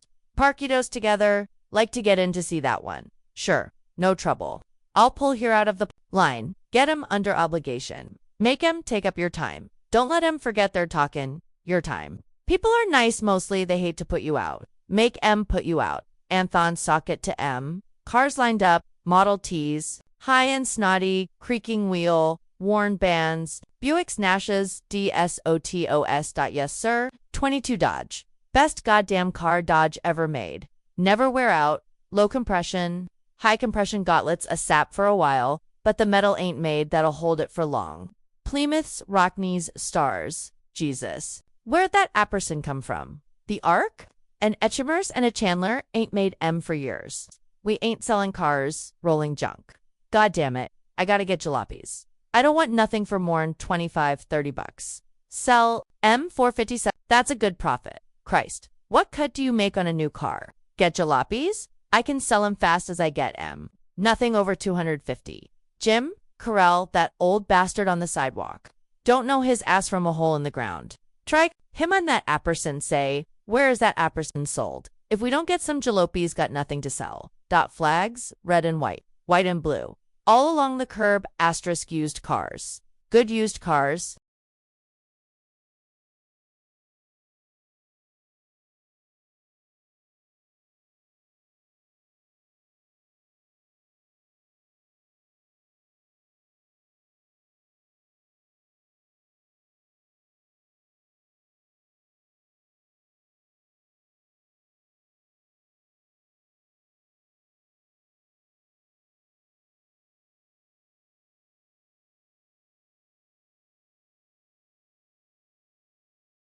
The Grapes of Wrath 85 today S bargain up on the platform. Never sell it. Makes folks come in though. If we sold that bargain at that price, we'd hardly make a dime. Tell M it's just sold. Take out that yard battery before you make delivery. Put in that dumb sell. Christ, what they want for 6 bits. Roll up your sleeves, pitch in. This ain't gonna last. If I had enough jalopies, I'd retire in 6 months. Listen, Jim, I heard that Chewy's rear end sounds like bustin' bottles. Squirt in a couple quarts of sawdust. Put some in the gears, too. We got to move that lemon for Bastard cheated me on that one. I offered 10 and he jerks me to 15. And then the son of it took the tools out. God almighty. I wished I had 500 jalopies. This ain't gonna last. He don't like the tires. Tell him they get 10,000 an M. Knock off $1.50. Piles of rusty ruins against the fence. Rows of wrecks and back fenders. Grease-black wrecks. Blocks lying on the ground. And a pigweed growing up through the cylinders. Brake, rods, exhausts, piled like snakes. Grease, gasoline. See if you can't find a spark plug that ain't cracked. Christ, if I had 50 trailers at under 100, I'd clean up. What hell is he kicking about? We sell M, but we don't push 'em home for him. That's good. Don't push 'em home. Get that? One in the monthly. I bet. You don't think he's a prospect? Well, kick him out. We got too much to do to bother with a guy that can't make up his mind. Take the right front tire off the gram. Turn that mended side down. The rest looks swell. Got tread and everything. Sure, there's 50,000 in that OL heap yet. Keep Linny oil in so long. Good luck looking for a car. What did you have in mind? See anything? Attracts. You I'm dry. How about a little snort? A good 86 the grapes of wrath stuff. Come on. While your wife's looking at that LaSalle asterisk, you don't want no LaSalle bearings shot. Uses too much oil. Got a Lincoln 24. There's a car. Run forever. Make her into a truck. Hot sun on rusted metal. Oil on the ground. People air wandering in, bewildered, needing a car. Wipe your feet. Don't lean on that car. It's dirty. How do you buy a car? What does it cost? Watch the children. Now, I wonder how much for this one. We'll ask. It don't cost money to ask. We can ask, can't we? Can't pay a nickel over 75 or there won't be enough to get to California. God, if I could only get 100. Jalopies? I don't care if they run or not. Tires, used, bruised tires, stacked in tall cylinders, tubes, red, gray, hanging like sausages. Tire patch, radiator cleaner, spark intensifier. Drop this little pill in your gas tank and get 10 extra miles at the Agalon. Just paint it on. You got a new surface for 50 cents. Wipers, fan belts, gaskets, maybe it's the valve. Get a new valvey stem. What can you lose for a nickel? Right? Joe? You soften M up and shoot. M in here. FDO's M. I'll deal M. Or I'll kill M. Don't send in no bum and J want deals. Yes, sir. Step in. You gotta buy there. Yes, sir. At $80 you gotta buy. I can't go no higher than 50. The fella outside says 50.50. He's nuts. Paid $78.50 for number. Joe, you crazy fool. You trying to bust us? Have to can that guy? I might take 60. Now look here, mister. I ain't got all day. I'm a businessman, but I ain't kudo stick. Nobody got anything to trade. Got a pair of mules? I'll trade. The Grapes of Wrath, 87 mules. Hey Joe, hear this. This guy wants to trade mules. Didn't. Nobody tell you this is the machine age. They don't nouse mules for nothing but glue no more. Find big mules 5 and 7 years old. Maybe we better look around. Look around. You come in when we're busy. And take up more time and then walk out. Joe, did you know you wasted into pikers? I ain't a piker. I got to get a car. We're going to California. I got to get a car. Well, I'm a sucker. Joe says I'm a sucker. Says, if I don't quit giving my shirt away, I'll starve too. Death, tell you what he'll do. I can get $5 a piece for them, mules for dog feed. I wouldn't want them to go for dog feed. Well, maybe I can get 10 or 7, maybe. Tell you what we'll do. We'll take your mules for 20. Wagon go M Dan T. And you put up $50K and you can sign a contract to send the rest at $10 a month. But you said 80. Didn't you never hear about carrying charges and insurance that just boosts her a little? You'll get her all paid up in 4 or 5 months. Sign your name right here. We'll take care of everything. Well, I don't know now. Look here. I'm giving you my shirt and you took Alpha's time. I might have made 3 sales while I've been talking to you. I'm disgusted. Yeah, sign right there. All right, sir. Joe. Fill up the tank for this gentleman. We'll give him gas. Jesus. Joe, that was a hot one. What did we give for that jalopy? $30, 35, wasn't it? I got that team. And if I can't get 75 for that team, I ain't a business. 88, the Grapes of Wrathmen. And one got 50 cash and a contract for 40 more. Oh, I know they're not all honest, but it'll surprise you how many kick through with the rest. One guy come througheth 102 years after I wrote him off. I bet you this guy sends the money. Christ, if I could only get 500 jalopies, roll up your sleeves, Joe. Go out and soften MN, send M in to me? You get 20 on that last deal. You ain't doing bad. Limp flags in the afternoon sun. Today's bargain. 29 Ford pickup runs good. What do you want for 50 bucks a Zephyr? Horsehair curling out of seat cushions, fenders battered and hammered back. Bumpers Tom loose and hanging. Fancy Ford Roadster with little colored lights. Add fender guide, a radiator cap, and 3 behind. Mud aprons, and a big Dionth gearshift lever. Pretty girl on tire cover, painted in colorant, named Cora. Afternoon sun on the dusty windshields. Christ. I ain't had time to go out and eat. Joe, send a kid for a hamburger. Spattering roar of ancient engines. There's a dumb bunny looking at that Chrysler. Find out he've got any jack in his jeans. Some AV's farm boys is sneaky soften M up and roll M into me. Joe, you're doing good.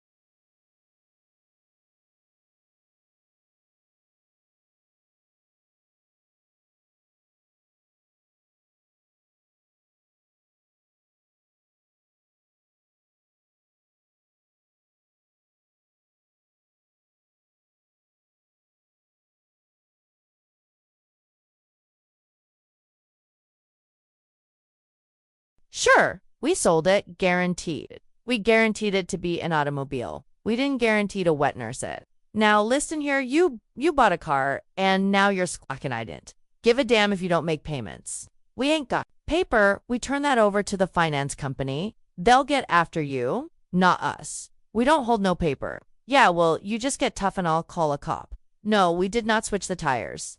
Run him out of here, Joe. He bought a car in Grapes of Wrath 80, now he ain't satisfied. How'd you think if I bought a steak in 5 ET? Half and try to bring it back. We're running a business, not a charity ward. Can ya imagine that guy Joe Salica there? Got a elk's tooth. Run over there. Let Emglins over that 36. Pontiac? Yeah, dot square noses, round noses, rusty noses, shovel noses. Shovel noses. And the long curves of streamlines, and the Fiat surfaces before bargains today. Old monsters with deep upholstery, you can cut her into a truck easy. Tool trailers, axles rusty in the hard afternoon sun. Used cars. Good. Used cars. Clean, runs good. Don't pump oil. Christ. Look at, somebody took nice care of. Cadillacs, LaSalle, Buicks, Plymouths, Packards, Chevys, Fords, Pontiacs row on row, headlights glinting in the afternoon sun. Good used cars. Soften M up. Joe, Jesus. One wished I had 1,000 jalopies. Get M ready to deal, and I'll close M coin to California. Here's just what you need. Look shot, but they's thousands of miles in her. Lined up side by side. Good used cars. Bargains. Clean runs good. Chapter 8. Aim he sky. Great among the stars, and the pale late-high quarter moon was insubstantial and thin. Tom, Joe, Jojo, and the preacher walked quickly along a road that was only wheel tracks, and beaten caterpillar tracks through a cotton field. Only the unbalanced sky showed the approach of dawn, no horizon to the west, and a line to the east. The two men walked in silence and smelled the dust, their feet kicked into the air. I hope you're dead sure of the way, Jim Casey said. I'd hate to have the dawn come and us be way to hell and going somewhere. The cotton field scurried with waking life, that quick flutter of morning birds feeding on the ground, the scamper over the clods of disturbed rabbits, the quiet thudding of the men's feet in the dust, the squeak of cruciate clods under their shoes, sounded against the secret noises oft dawn. Tom said, I could shut my eyes and walk right there. Only way I can go wrong is think about her, just forgot about her, and I'll go right there. Hell, man, I was bomb right-a-roon in here. I run around here when I was a kid. They's a tree over there. Look, you can just make it out. Well, onto me old man hung up a dead coyote. In that tree, hung there till it was all sort of melted, and then dropped off. Dried up. Like, Jesus, I hope ma's cookin' something in my belly's caved. Me too, said Casey, like a little eaten tobacco. Keeps $0 the Grapes of Wrath 91 YA from gettin' too hungry. Been better if we didn't start Sodom early. Better if it was light. He paused to gnaw off a piece of plug. I was sleeping nice. That crazy muley done it, said Tom. He got me clear one jumpy. Wakes me up and says, 4 bye, Tom. I'm going on. E got places to go. And, he says, better get going to SOSULBAFA this land when the light comes. He's getting screwious. A gopher. Living like he does. You'd think Injuns was after him. Think he's nuts. Well, I dunno. You seen that car come last night when we had a little fire. You seen how the house was smashed. They purty mean going on. Course Mooley's crazy. Alright? Creeping around like a coyote.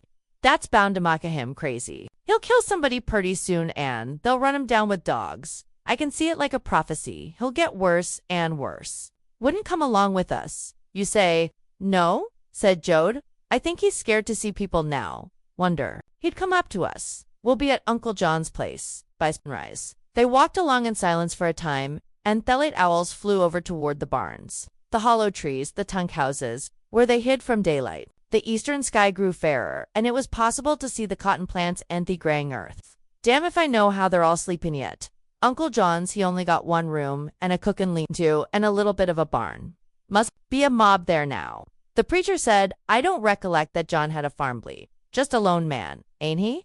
I don't recollect much about thumb lonest goddamn man in the world, said Joad Crozikind of son of a bitch, to somepin like Mooley, only we're sane some ways. Might see him anywheres at Shawnee. Drunk? Or visiting a widow 20 miles away. Or workin' his place 92 the grapes of wrath with a lantern. Crazy. Everybody thought he wouldn't live long.